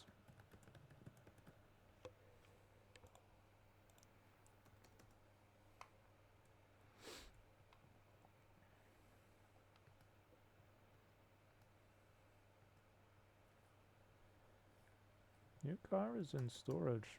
I remember when you start the game, you're like, do I have to drive to my garage to get my car every single time? I remember the first time I played GTA, there's no tutorial or anything. I didn't know how to do anything. I didn't even know how to get a car. I thought you had to call a taxi. Like, talk about, like, into the deep end from the start. It's insane. There's no tutorial or anything. Like, I think you're supposed to have played the main game, and that's what the tutorial is. Crazy, bro.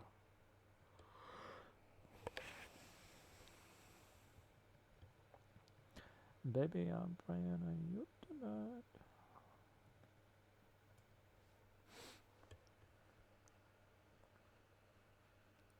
Yeah, that's literally what people think, bro. Oh, we knew it. You're a bad person after all. Fuck off. You treated me poorly, and now I'm acting badly as a consequence of poor treatment. Right? If you act nice, maybe I would still be a nice person. It's a consequence of poor treatment. Isn't that fucking obvious? If you treat someone badly, they'll probably become a bad person. That's like simple logic. It's a fucking joke.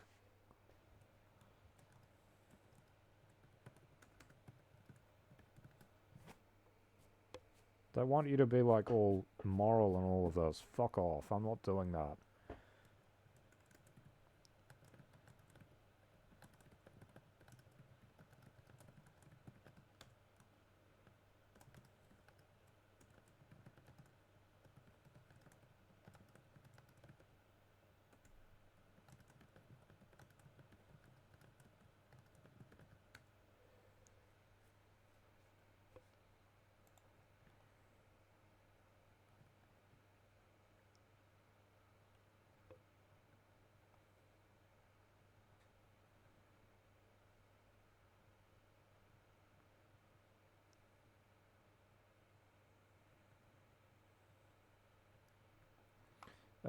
To put that into more detail,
what does this place do? It rewards bad behavior and punishes good.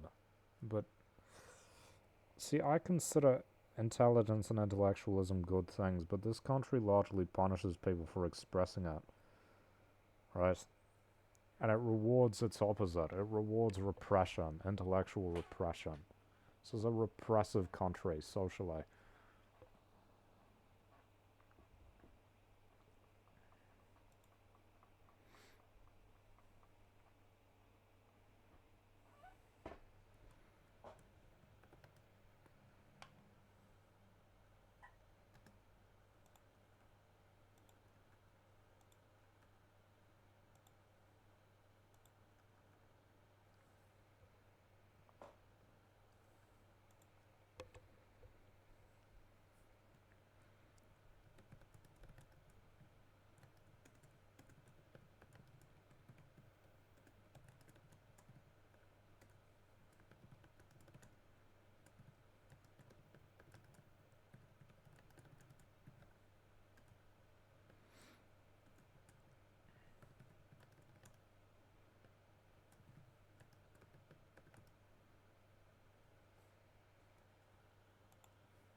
So in New Zealand, they shit talk intelligent and successful people, and the reward if you don't express that stuff is you get a bunch of retarded, mediocre friends, basically. You get a bunch of retarded, degenerate social circles. That's the reward, is you get friends. And the punishment for not doing that, the punishment for being open and successful is not having any friends, basically.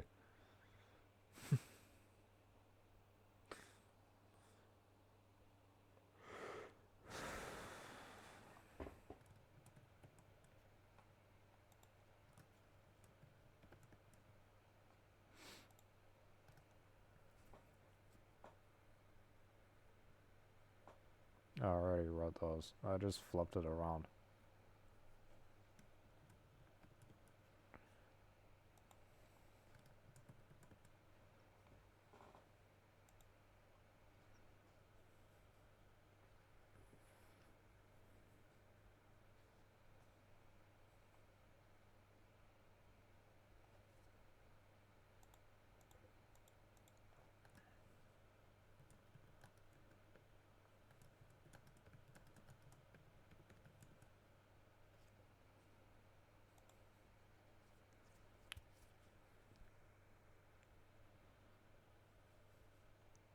What is it when they reward bad things without punishing good things? What is that like?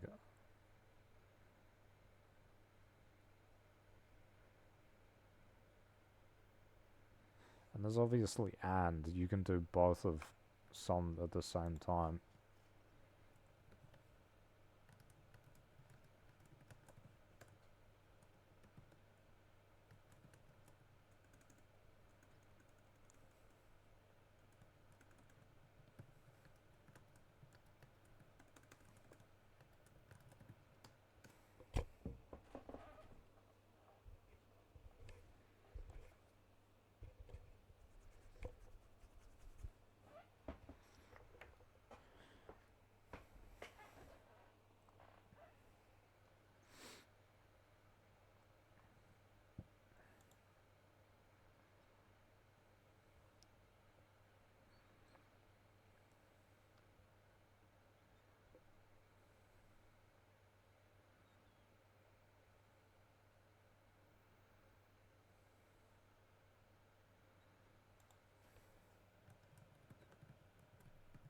That's like negative selection.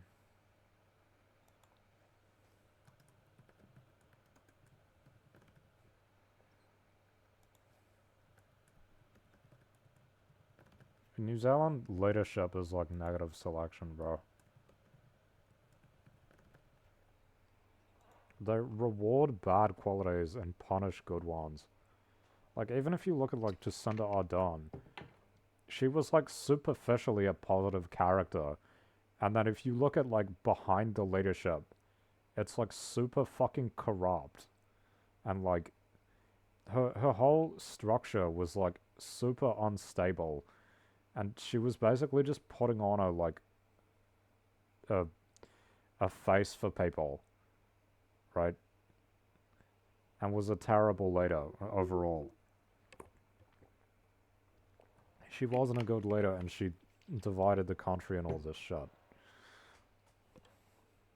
And her legacy has been a bad one, and all these retards who are like delusional think she was great, and she wasn't great at all. And in fact, she lied about so much stuff. What was she actually like? Where is it? She wasn't very trustworthy, wasn't very reliable, and is a self-serving person. She's very self-serving.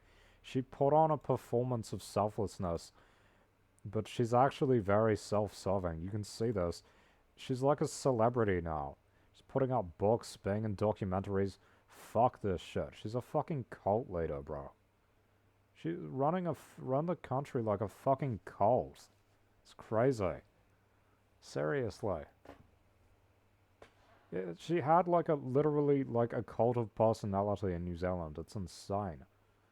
Fucking crazy, bro. Actual cult of personality. It's crazy.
If you are punished for being good and rewarded for being bad, what do you expect people to do? But they're probably gonna do bad things, right?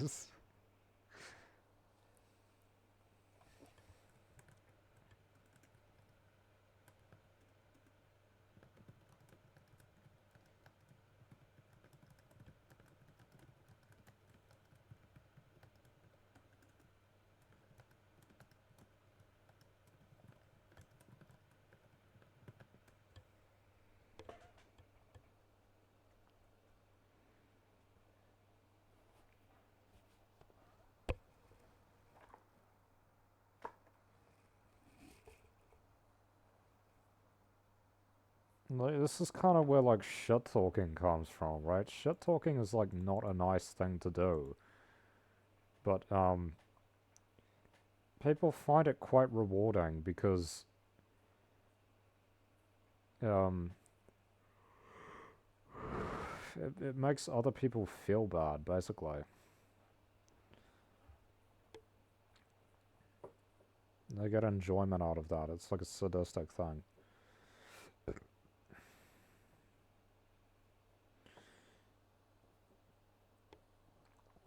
Like if a group in society is punishing you for being good, right? And you can find a way to like put that onto them, like punish them for it. Obviously you're going to do that because it's rewarding. It's rewarding to like get revenge and stuff.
Like yeah, I mean to be honest, I do kind of like it when people from these parts get upset because they're bad people.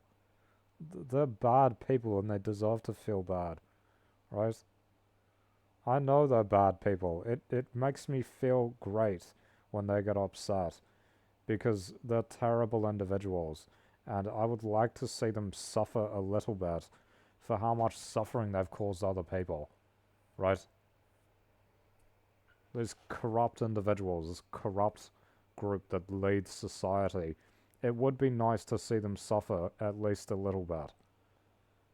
Because they barely suffer at all. They barely have any hardships, honestly. Their biggest hardship is like going to work, which is something that they choose to do to make money. And they could just live on the streets if they wanted to, right? Which of course they won't do because that would be even more hardship.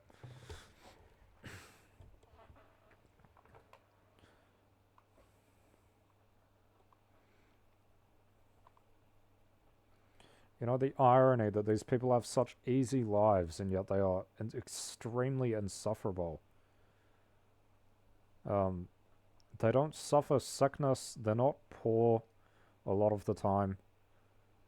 Maybe their parents were strict, but a lot of them that's not even the case. A lot of them don't even have like strict parents or anything. Like they're just bad people. It's just kind of who they are because I guess they just enjoy making other people feel worse. But it's not from like a position of like that they've actually been wronged. It's just this like feeling that they have. I guess they feel inferior or something.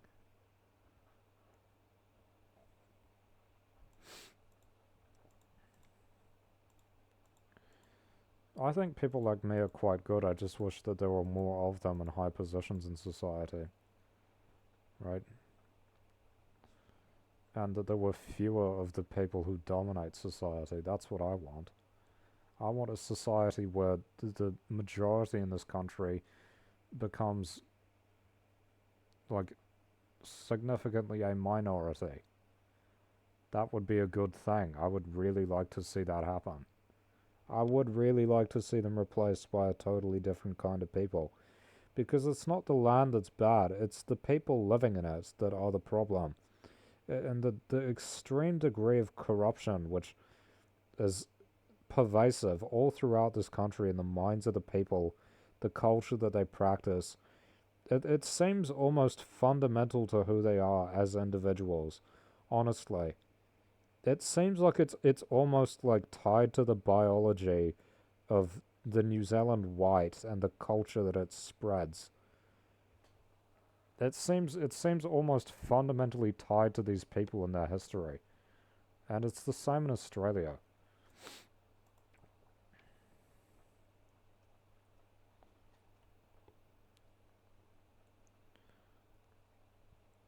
And now they try to put a nice face on it with all their corporate bullshit and all their virtue signaling. And of course, it changes nothing. It hasn't changed anything. They talk about Maori this and that bullshit. Are Maori people any better off than they were in the past, materially? No. Have you given them their land back, which is like the bare minimum? No. They've paid out some iwi, which doesn't do anything because iwi don't actually serve people. It's not actually giving them the land to, you know, Maori people or anything like that. What a fucking joke.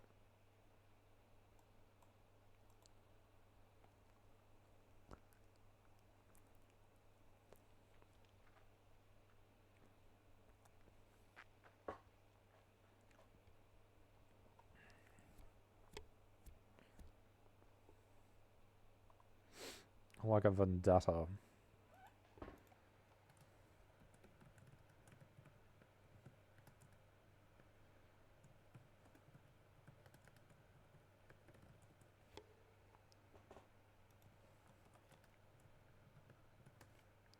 That music was so trash, bro. That girl had terrible taste.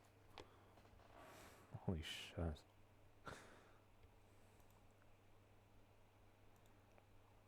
Fuck off. No one cares about that shitty ass movie, bro.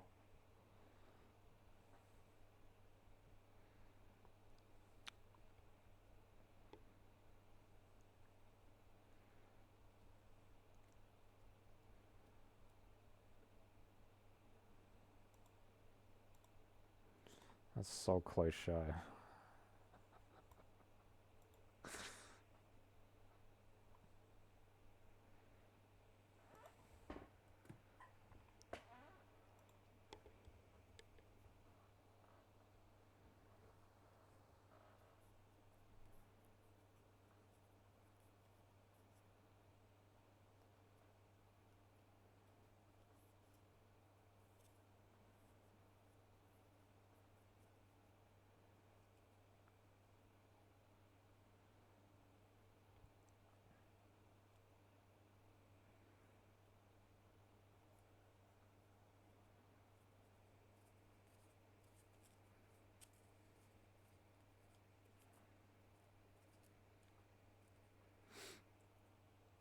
I mean, like, if we look at, like, Western capitalism and all of that these days, like a country like this, they largely punish good things and reward bad stuff.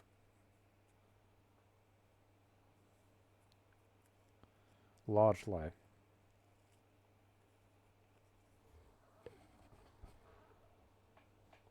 Depends on what you consider good and bad.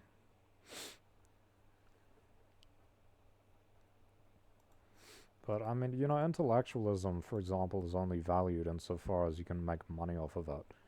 What is making money? It's basically what other people think your work is worth. The thing about New Zealand is that New Zealanders don't attribute much value to intellectual work unless it is like serving them, right? Unless it is like, oh, New Zealand is the best country on earth. It's such a good place because this is a last man country, right? Here is 1,000 pages as to why New Zealand is the perfect country. That's what New Zealanders want to hear. And that's not the reality, but that's what they want. And if you did that, you get paid well, but you would be very corrupt telling them those things because it's not true. This isn't anywhere near the best country on earth. It's not even great. How can you call yourself the best when you aren't even great in the first place? It's totally absurd.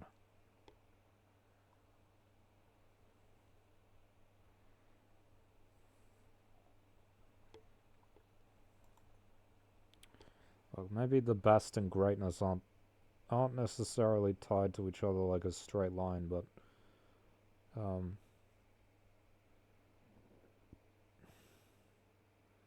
maybe they're not the same thing, but there is overlap. I don't even think this country is good. I think this is a bad country. This is a bad place. It reflects a certain kind of hell, to be honest.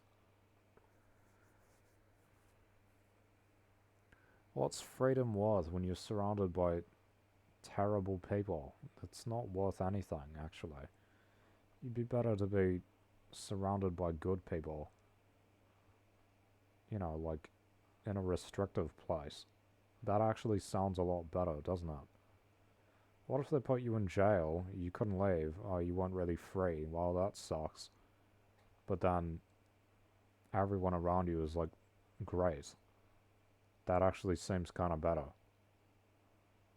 As opposed to, you're like, freedom is good, but what value does it have when you're surrounded by terrible people, right? Because terrible people will just turn you into one of them. The more you interact with them, the more you become like them. And you internalize it. They teach you to be like that, right?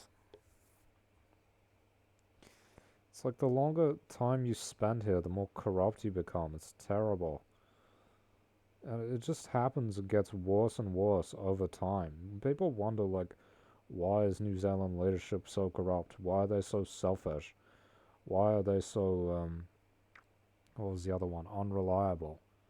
Well, we live in a democracy, and in a democracy, the people who win the elections tend to be a reflection of the people of that country. Why is the American leadership so stupid? Why is he so, like, incompetent? Well, maybe because most Americans are stupid and incompetent. Why is he a terrible leader? Why is he so bad at leading the country? Because the American people voted for someone who was relatable. That's what Donald Trump is. He's relatable to Americans. Christopher Luxon's relatable to New Zealanders. Um, Anthony Albanese is relatable to Australians. They're all terrible leaders because the people living in these countries, the majority of them couldn't lead at all. So they vote for a terrible leader because they would be incompetent if they were put in a leadership position, and they'll only vote for someone who's like them, right? Who can pretend, at least, to be like them.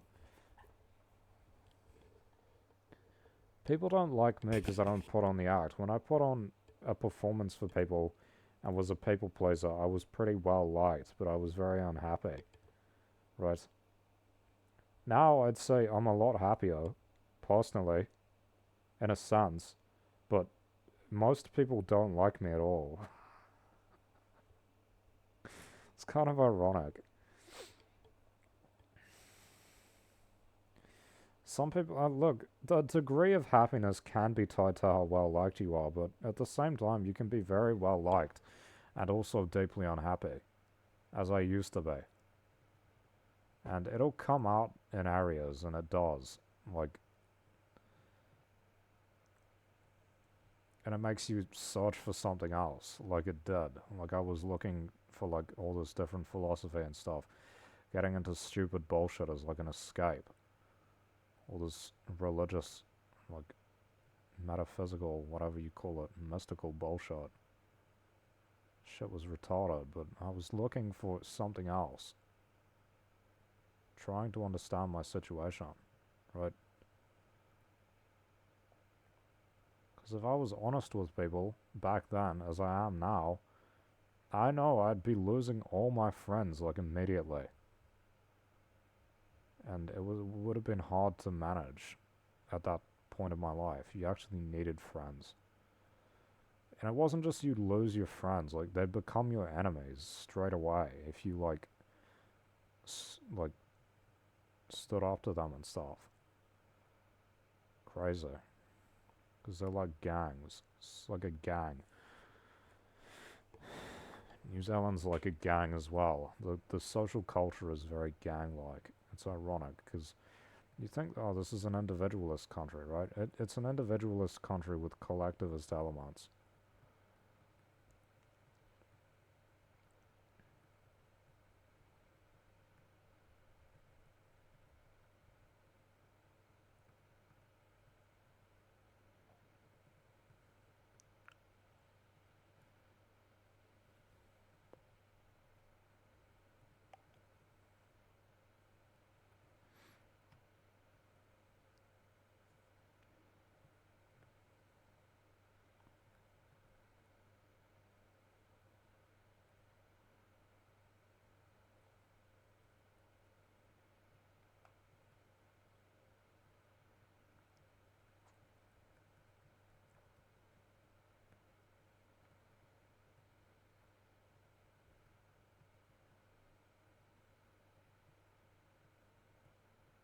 Don't be mad, put it on the low. Don't be a loser, loser.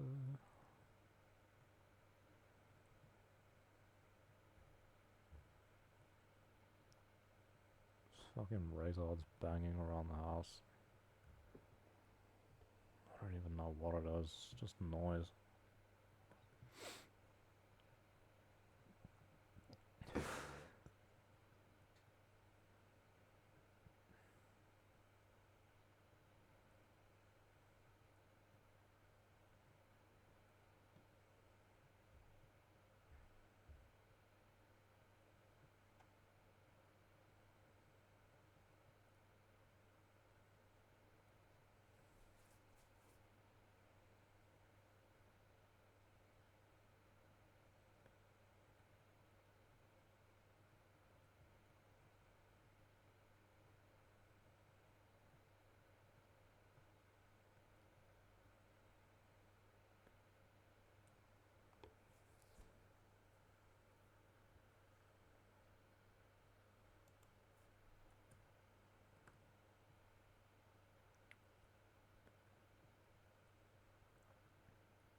Isn't that the truth? Yes, it is.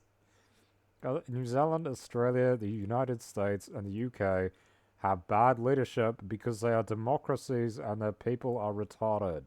That's the fucking problem. If they want democracies or their people want retarded, then they might have good leadership. But because both of these things are true, they will never have good leadership. They will only have bad leadership. Unless you improve the intelligence of the people or get rid of democracy, there will never be good leadership in these countries.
I think this is the point, is that they make the people stupid so that the people will vote to get rid of democracy, and then they can put in whatever leader they like. And he doesn't even have to be good, because he'll be unelected. And then we'll get like one of these shitholes like in Africa, Well, we got a dictatorship where the leadership isn't even good, right?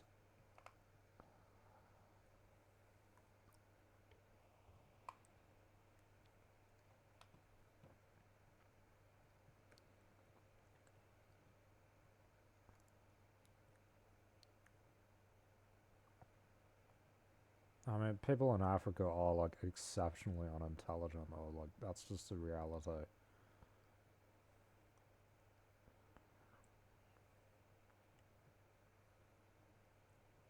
I don't know if it's. I mean, assumedly it's education. It's a lack of education.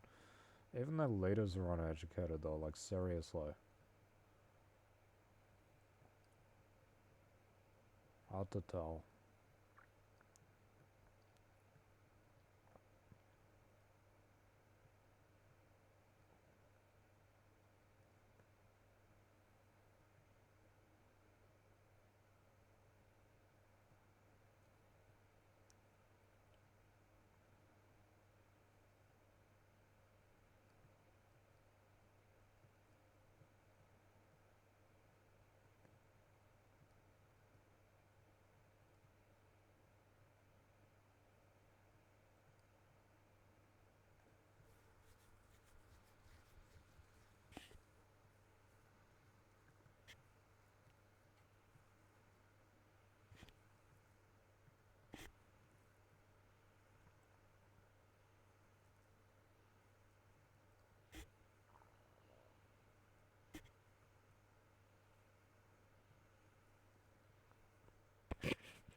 Starts devolving into racism, racist centralism, and all that shit, you know?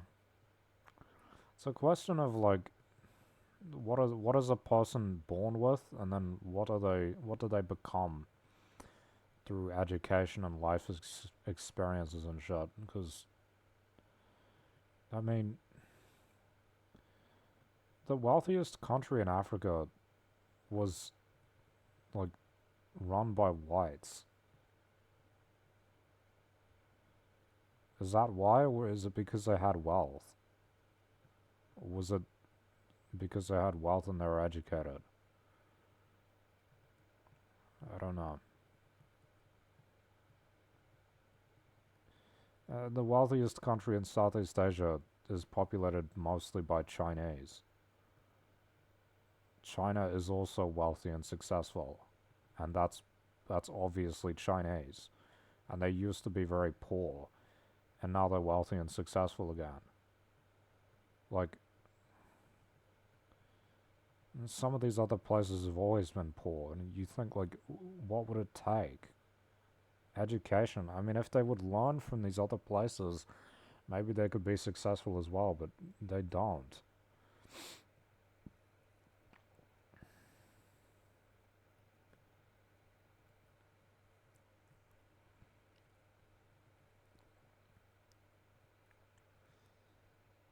I don't know. Maybe there are different qualities other than just intelligence and wealth, but people will talk about like Obama and shit, bro. Obama was like half white. Like, what are we talking about? It would be a flex if they were like fully black, but that hasn't happened. Seriously.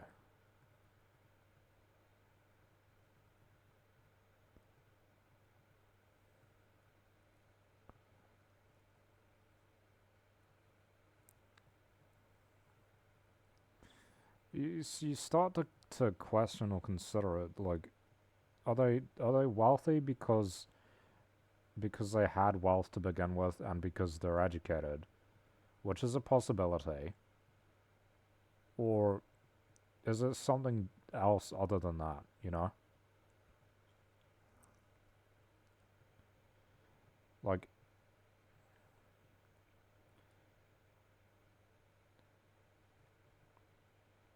is there some kind of race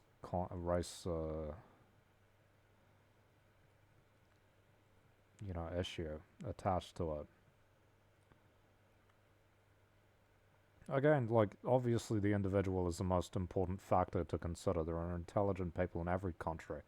Absolutely. Absolutely there are.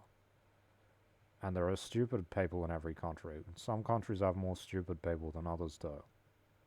Is that just because of poor education, or even if you educated them, would they still be kind of stupid?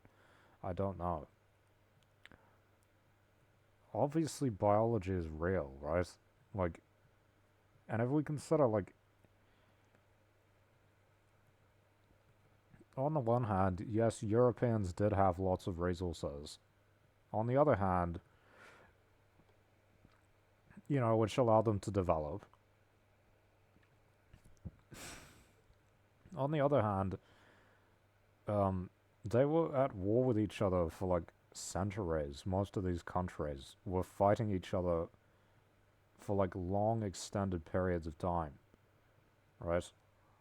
Whilst other parts of the world were in fucking hunter-gatherer societies. You gotta question, like, you know, is this just like, is there some kind of essential concept to this? Or is it a combination of factors? It's hard to say. I would say, like, idealistically, you could educate anyone and they could become relatively successful. And maybe they could use their own individual skills and all of that they are, like, sort of born with. Um,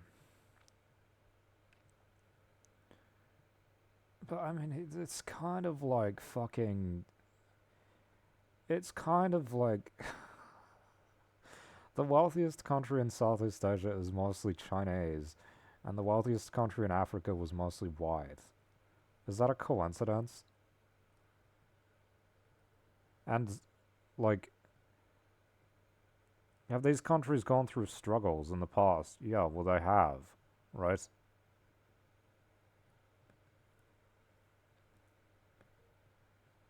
It wasn't. South Africa wasn't mostly white, it was just led by whites.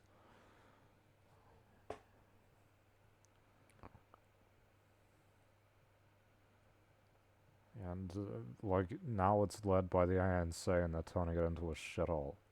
And it is a shithole now. Was this good? Is Nelson Mandela's legacy a good thing? No. It's fucking slave morality, bro. Terrible place. Now everyone's leaving.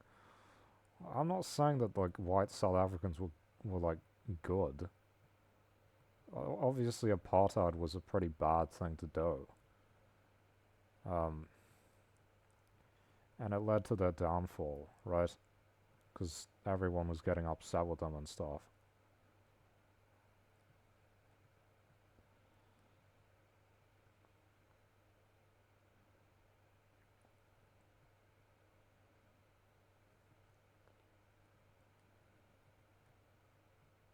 Why can't I boast? The fuck? Oh my god, bro. Piece of shit ass game.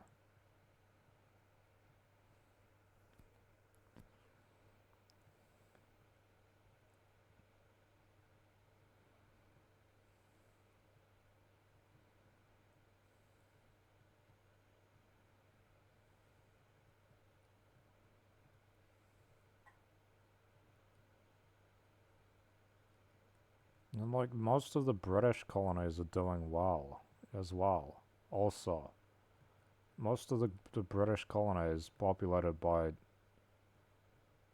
I mean, they're getting stagnant now, and I think they need to look to other people's systems, like the Chinese system. But, um, most of the British colonies are doing well.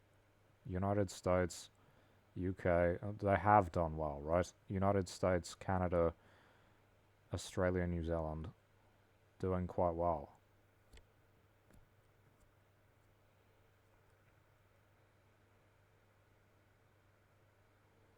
Because, like, the question is, if we're talking about, like, fucking blank slate or something, if there's blank slate and then there's, like, I can't remember what the other one's called, but it's like that everything is, like, determined from birth. I don't think it's either of these things totally. I think it's a combination, but I mean,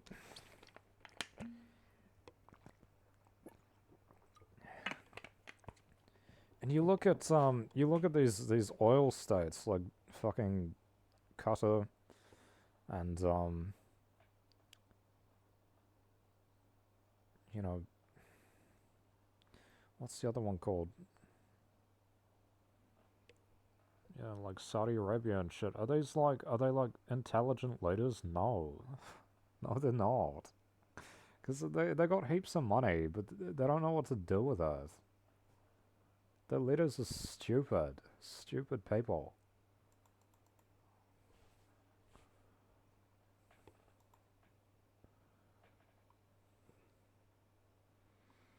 What, like, most of what they produce is designed by people from other, like, already established wealthy countries on the one hand, and then it's built by, like, South Asian slaves on the other hand.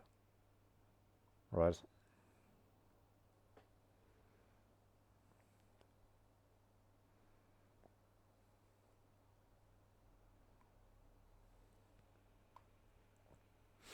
It's complicated. It's an interesting thing to consider.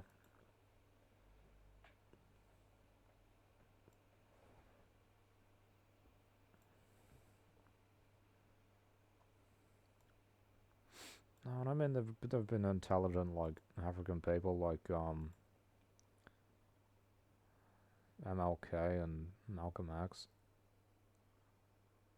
but I mean you kind of have to question: is it like are these guys representative of the whole group, or are these guys exceptions?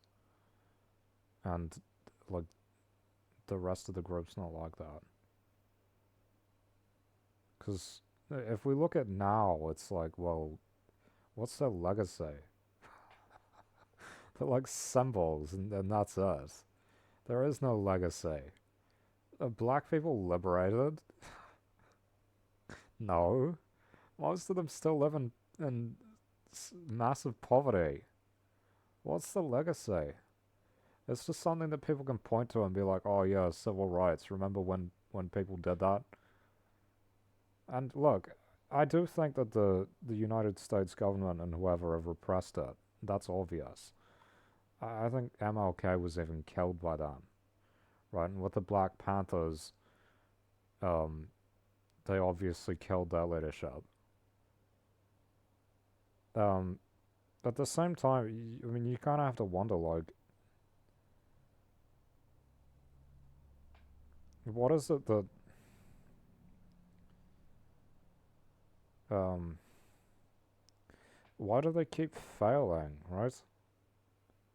Why do they keep failing? Why is Africa still so poor? Colonialism was like years ago, you know? China was under colonialism to a degree, and they've recovered massively, rapidly through communism. Are we to believe that it's all just U.S. intervention? It's all just Western intervention. There's nothing else. There's no like essential issue with the people living in these places, or is it just repression and a lack of education and a lack of resources? Right?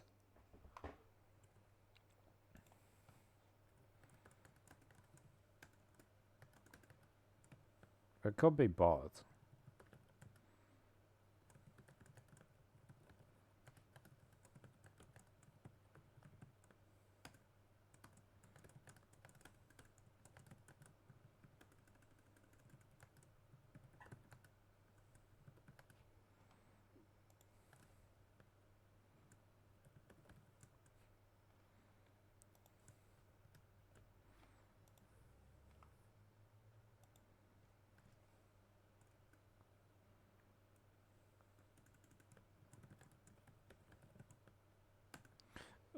They do have bad conditions. That's true.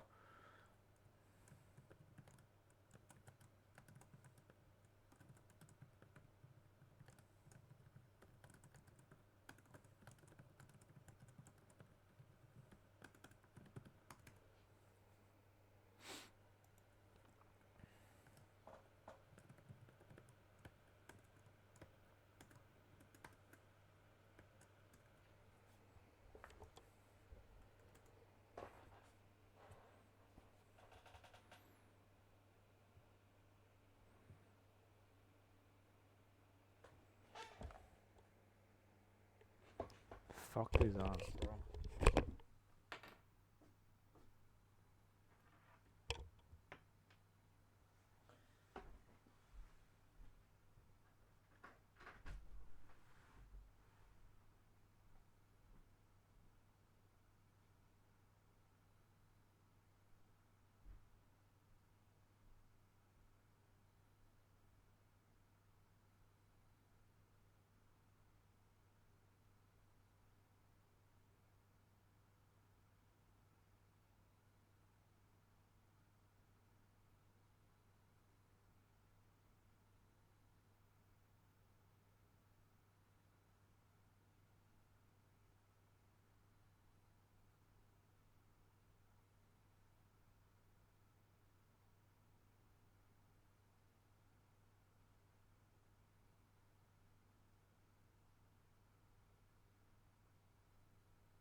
Here's the question.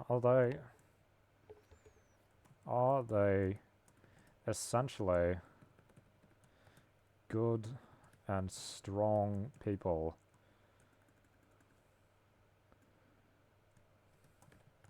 living under bad circumstances, or are the bad circumstances a reflection slash end result slash consequence of their badness and weakness, bad character?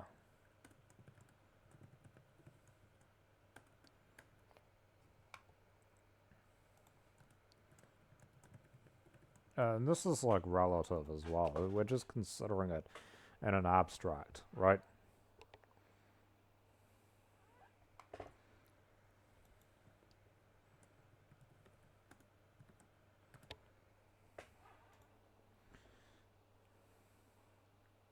Like if we take, and nobody likes talking about this, but it is what it is.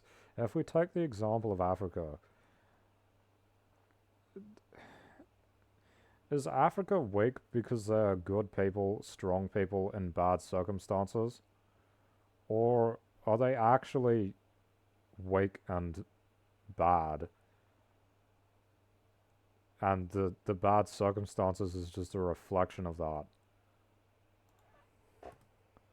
I feel like they didn't cause all of it themselves though.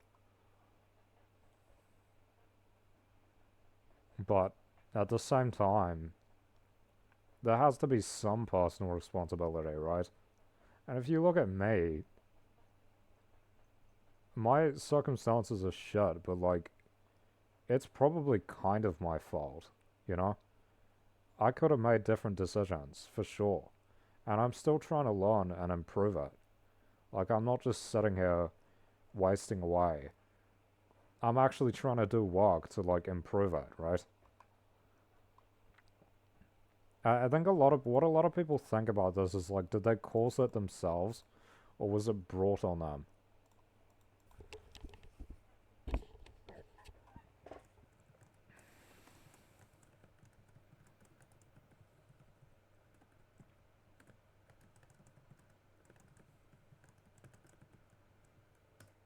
So, like, here's an interesting thing to consider. So, we know Africa lacks resources. At the same time, they keep having children. So, the people in Africa know that they live in very poor, resource lacking countries. in terms of like, they know that they're very poor and they don't have like great resources of like food and stuff. And then at the same time, they keep having like fucking 10 children per family. Why do they do that? Why do they do that? Isn't that going to ruin them? Isn't this like a really bad idea when you're in scarcity to be producing lots and lots of kids? And then they're like, oh, so many people die in Africa from hunger every year. Yeah, well, maybe if they stopped having so many children, there wouldn't be so many mouths to feed. Like, what are they doing? The fuck? Like, I was reading a news article and it's like, oh yeah, in like one of the Sudans, and there's like big fucking war and shit.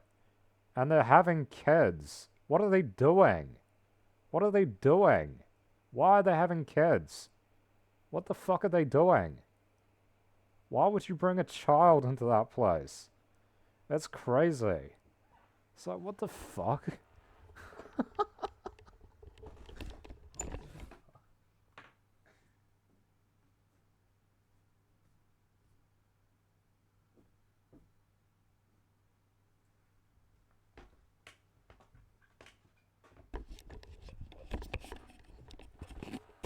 How are you gonna feel bad? Like, then the child dies, and it's like, why would you have kids in the first place?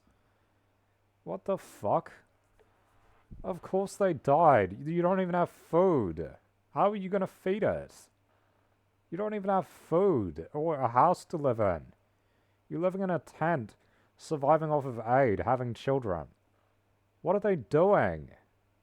It's insane. This is literally stuff that's happening, bro.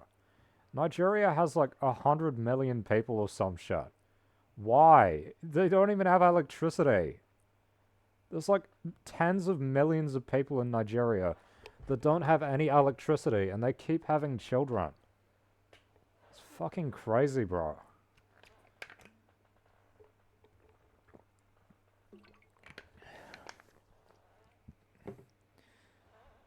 Like in China, they had one child policy because they're like, if people keep having kids, it's gonna ruin us. And in Africa, they're just like, oh, let them die. Let them die. Have kids, let them die. If it ruins the country, who cares? At least they were free. What a joke. What a joke. So, yeah, I think there is a degree of, like, bad character. Like, they are making bad decisions a lot.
This song sucks.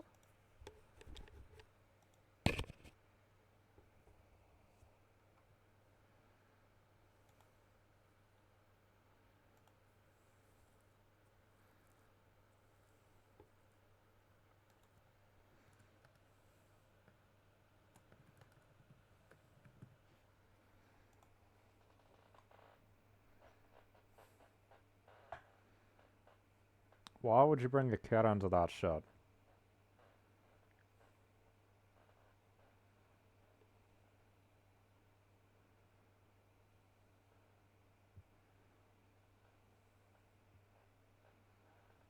Is it selfishness? Is it because they're selfish? Is it because they're stupid or is it because they're selfish? Because it has to be one of the two. Either you know it's a bad idea and you do it anyway, or you do it because you don't know it's a bad idea.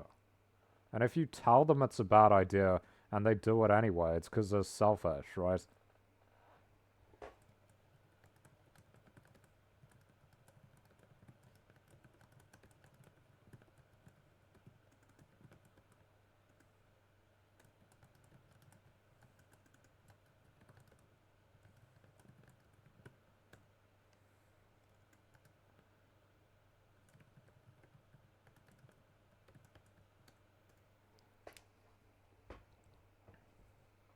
There needs to be a degree of personal responsibility there, bro.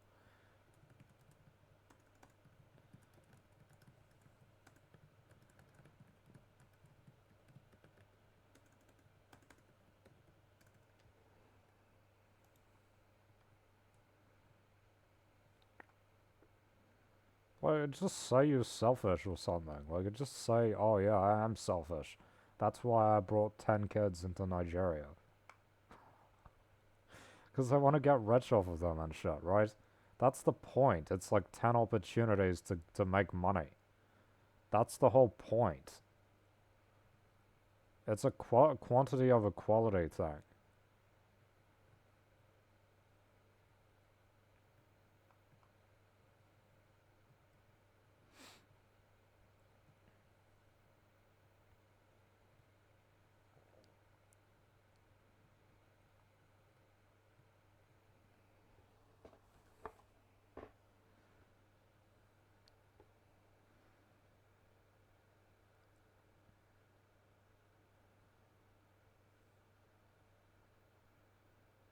Now, you can have a lot of people in a country with few resources, but you know that the quality of life is going to be really bad, right?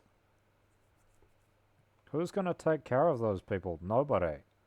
They have to take care of themselves. They have to suffer and struggle because their country can't care for them. There are too many of them. Literally. They can't take care of it. The government can't take care of it because there are too many of them. Too many mouths to feed. Somebody dies, and a lot of people die, and they say, oh, isn't it terrible the poverty in Africa? Isn't it terrible that they keep having children? What are we talking about? Like, the exploitation is bad, but to a degree, they keep doing it to themselves as well. Like, if you didn't want your kids to die, you wouldn't bring them into a situation where people are starving and, you know, sick everywhere, sickness everywhere. Why would you bring people into that? It's because they're selfish.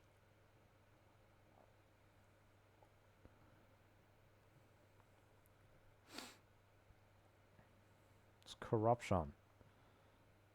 Corruption comes from the people as well. It doesn't just come from above.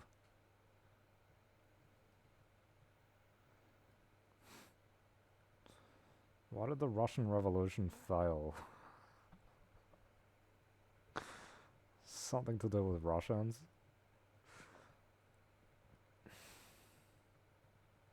Because Stalin was a Georgian. That's why it failed. Because he was a poor Georgian. He ended up leading them.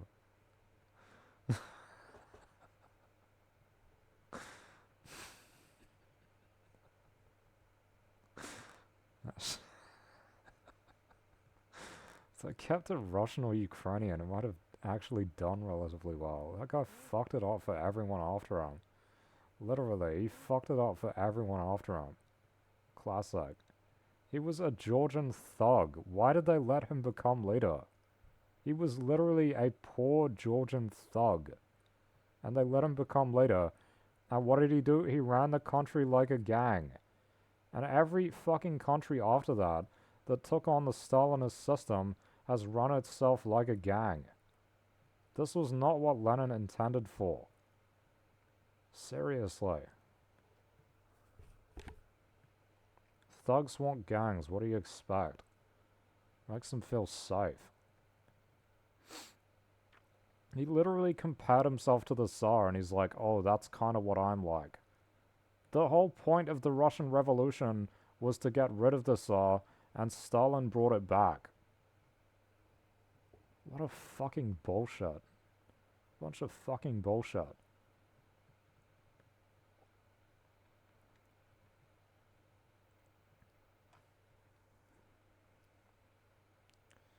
Who knows what would have happened if Lenin had survived? Hadn't have had a stroke.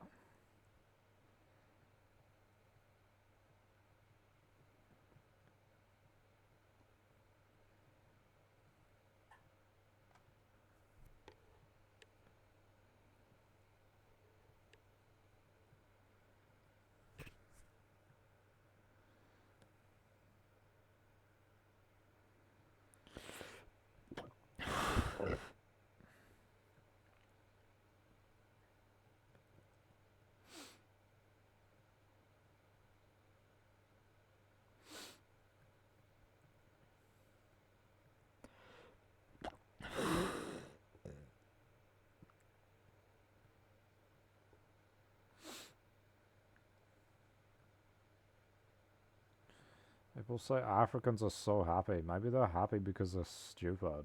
Like, maybe they're happy because they don't know what they lack. It's like bliss. It's like ignorance is bliss.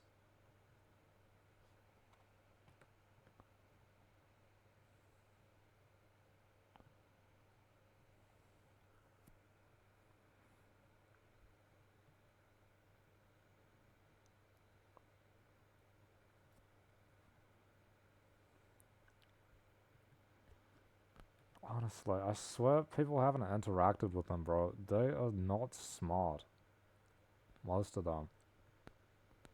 Most of them are fucking stupid. I don't mean to be racist. This is just my personal experience, bro.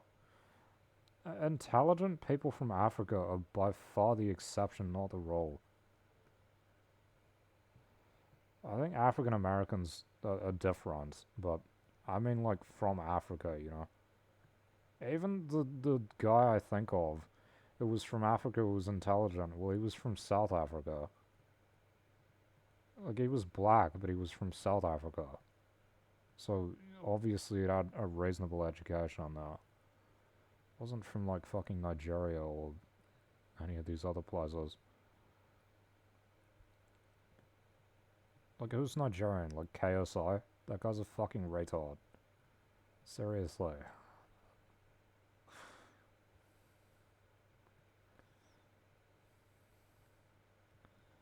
It's a question as to like, how far can you educate an idiot? And then, like, repress intelligence, on the other hand. How far can you educate an idiot and they'll become intelligence? How far can you repress intelligence and they become an idiot?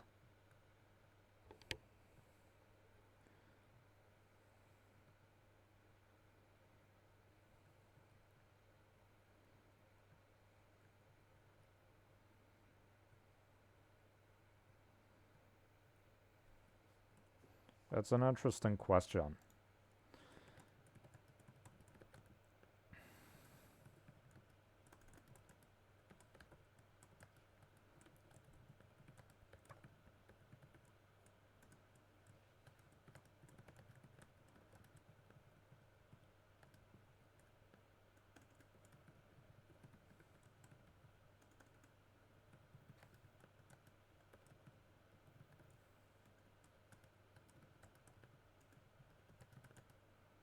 I swear, that's what people here want. They want me to become an idiot like them, and I don't want to.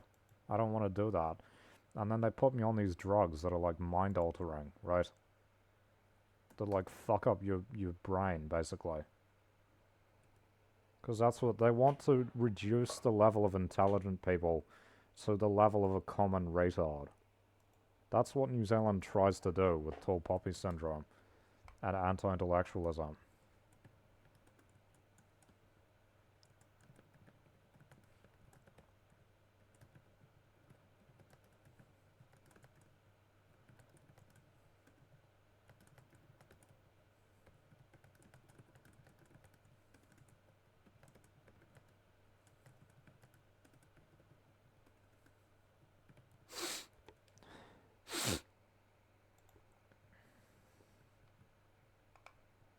I want to see other people become stronger, and they want to see me become weak. Like, it's not the same thing.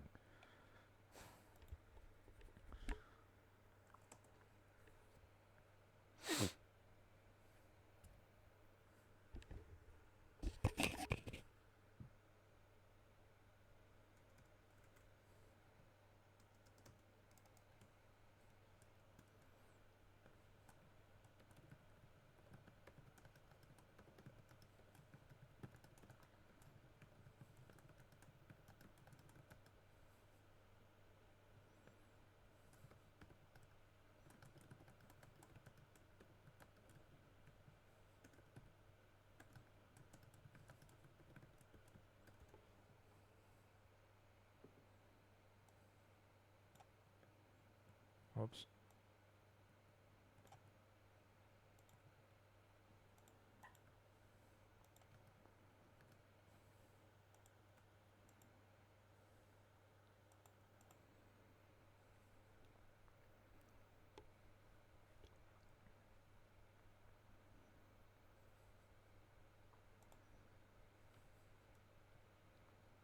Fuck off.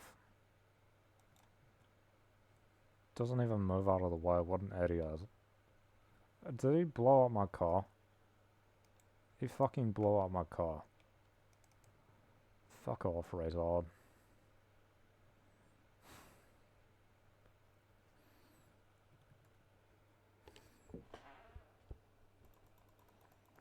Why do they censor Razor, bro?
Watch me kill him.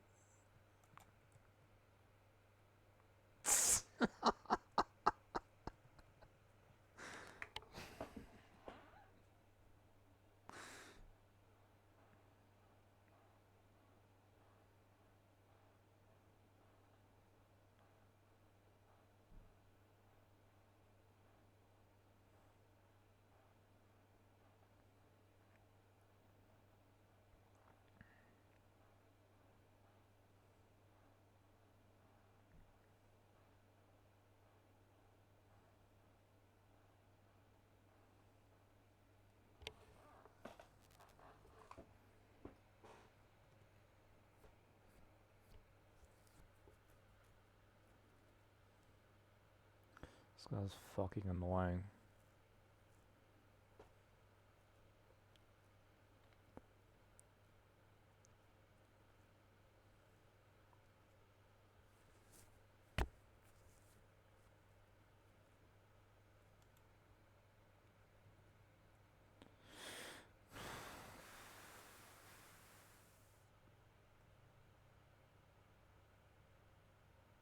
What the fuck is passive mode? What? It's not even here. I'm gonna play on a single player lobby. Fuck off, Razor. Why does crew session exist, bro? Nobody's playing that shit.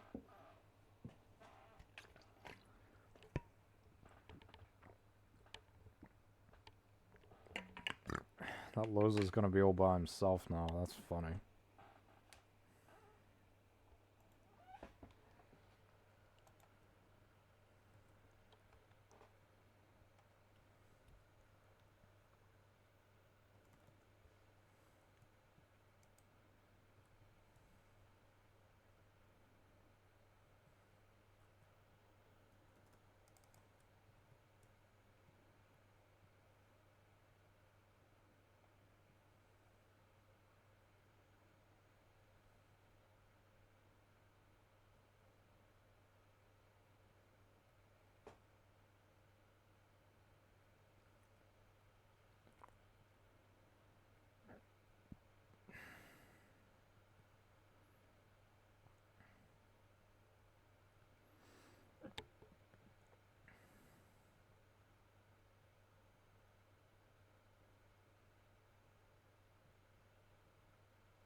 This is a question though. What did I say? How far can you educate an idiot that they become intelligent?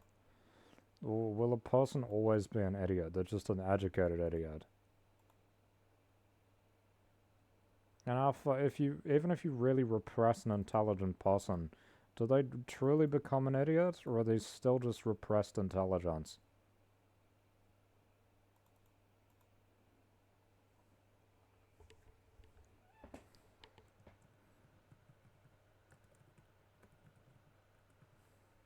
Like latent.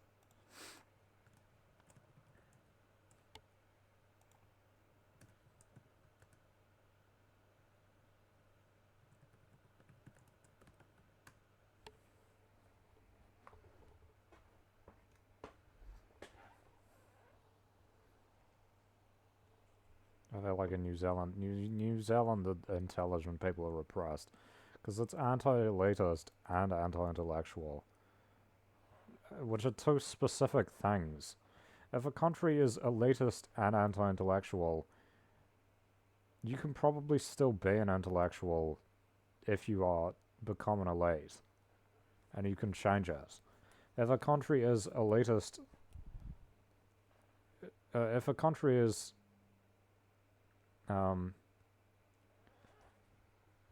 pro-intellectual, but has tall poppy syndrome, you can probably still be an intellectual, right?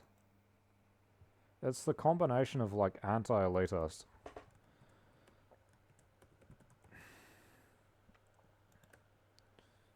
and anti-intellectual that makes it like very repressive. Reduce the level of the intelligent to that of the common idiot or even further.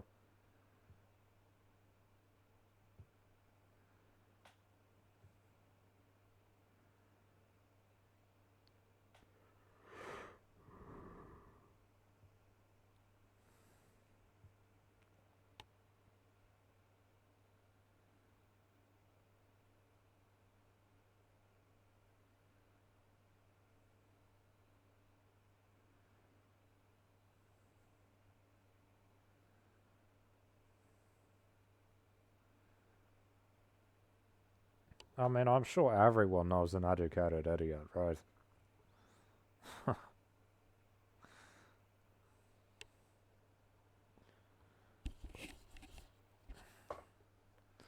People in high positions who are like good at their jobs, but they're actually really stupid people.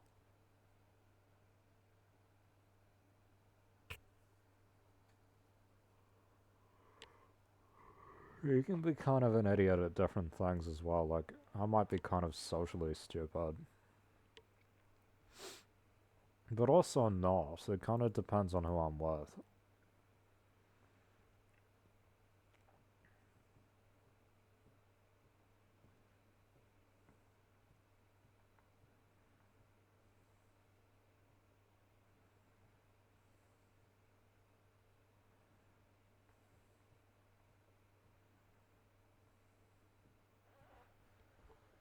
I think France is quite elitist, but also pro-intellectual. What would they do? Increase the level of the idiot to that of the elite intellectual or even further.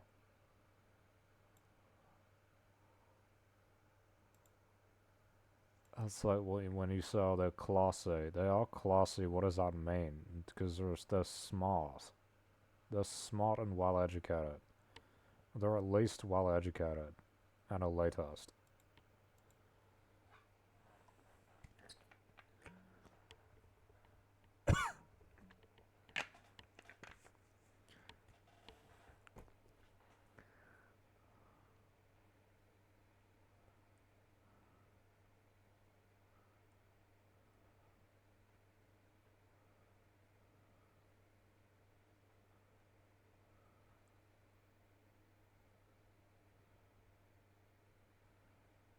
And this is what you have in New Zealand is intelligent people reduced to common idiots or even worse. I don't honestly think that most New Zealanders are like extremely retarded. I think they possibly do have intelligence. It's just so repressed.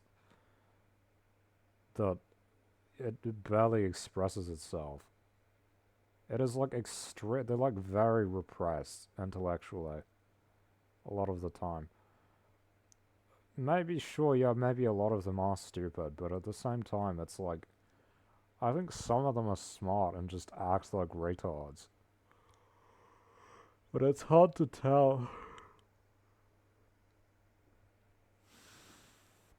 It's quite hard to tell. It's really kind of hard to tell the difference between someone who is repressed to the extent that they act like an idiot and someone who really is an idiot. To me, right? I think it's harder to tell if someone is stupid than if they're smart. Well, that's not true. What do I mean? Like, I can quite obviously tell if someone is... No, it's harder to tell if someone is... Maybe it's harder to tell if they're really smart than if they're stupid. Because intelligence comes in a few forms.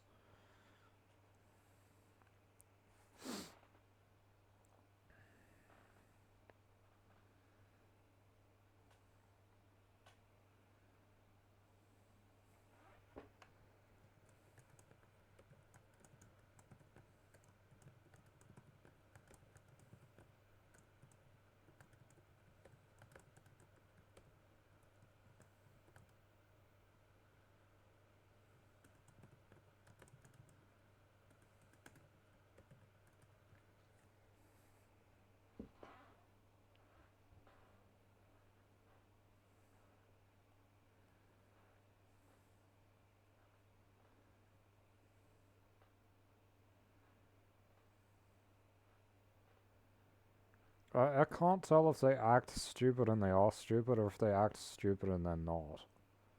It's quite hard to tell.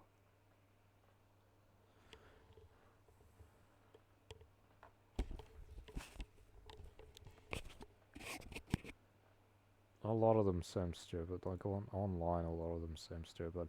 I know a lot of people who act smart, but they're actually stupid, right? Like, fucking police officers. Because police officers know being perceived as intelligent is like a mark of authority and legitimacy, so they imitate it. Despite the fact that most frequently a lot of people who get into the police aren't very intelligent individuals. So they put on this performance of being smart, which is like really easy to see through if you're not an idiot. I think it only fools stupid people.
I'm gonna use the bathroom.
Acting stupid to fool people. There was a Chinese guy at the school I went to.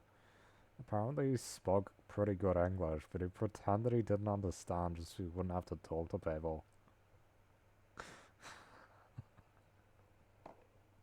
That's funny. What is this garbage I'm listening to right now? Fuck off.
This is what Trump does. He's an idiot, but he acts smart.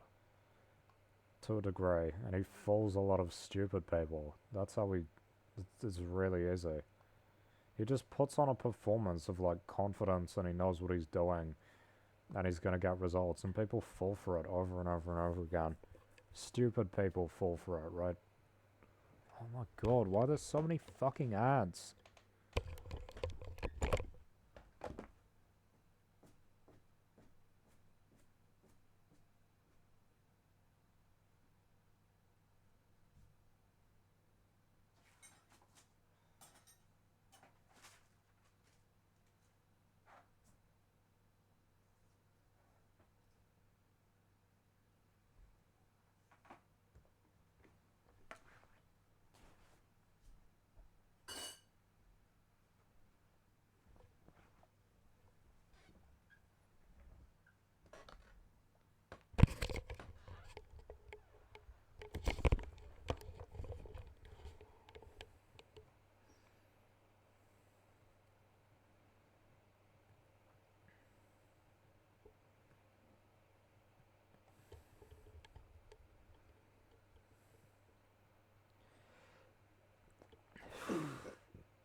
I think I'll get off now.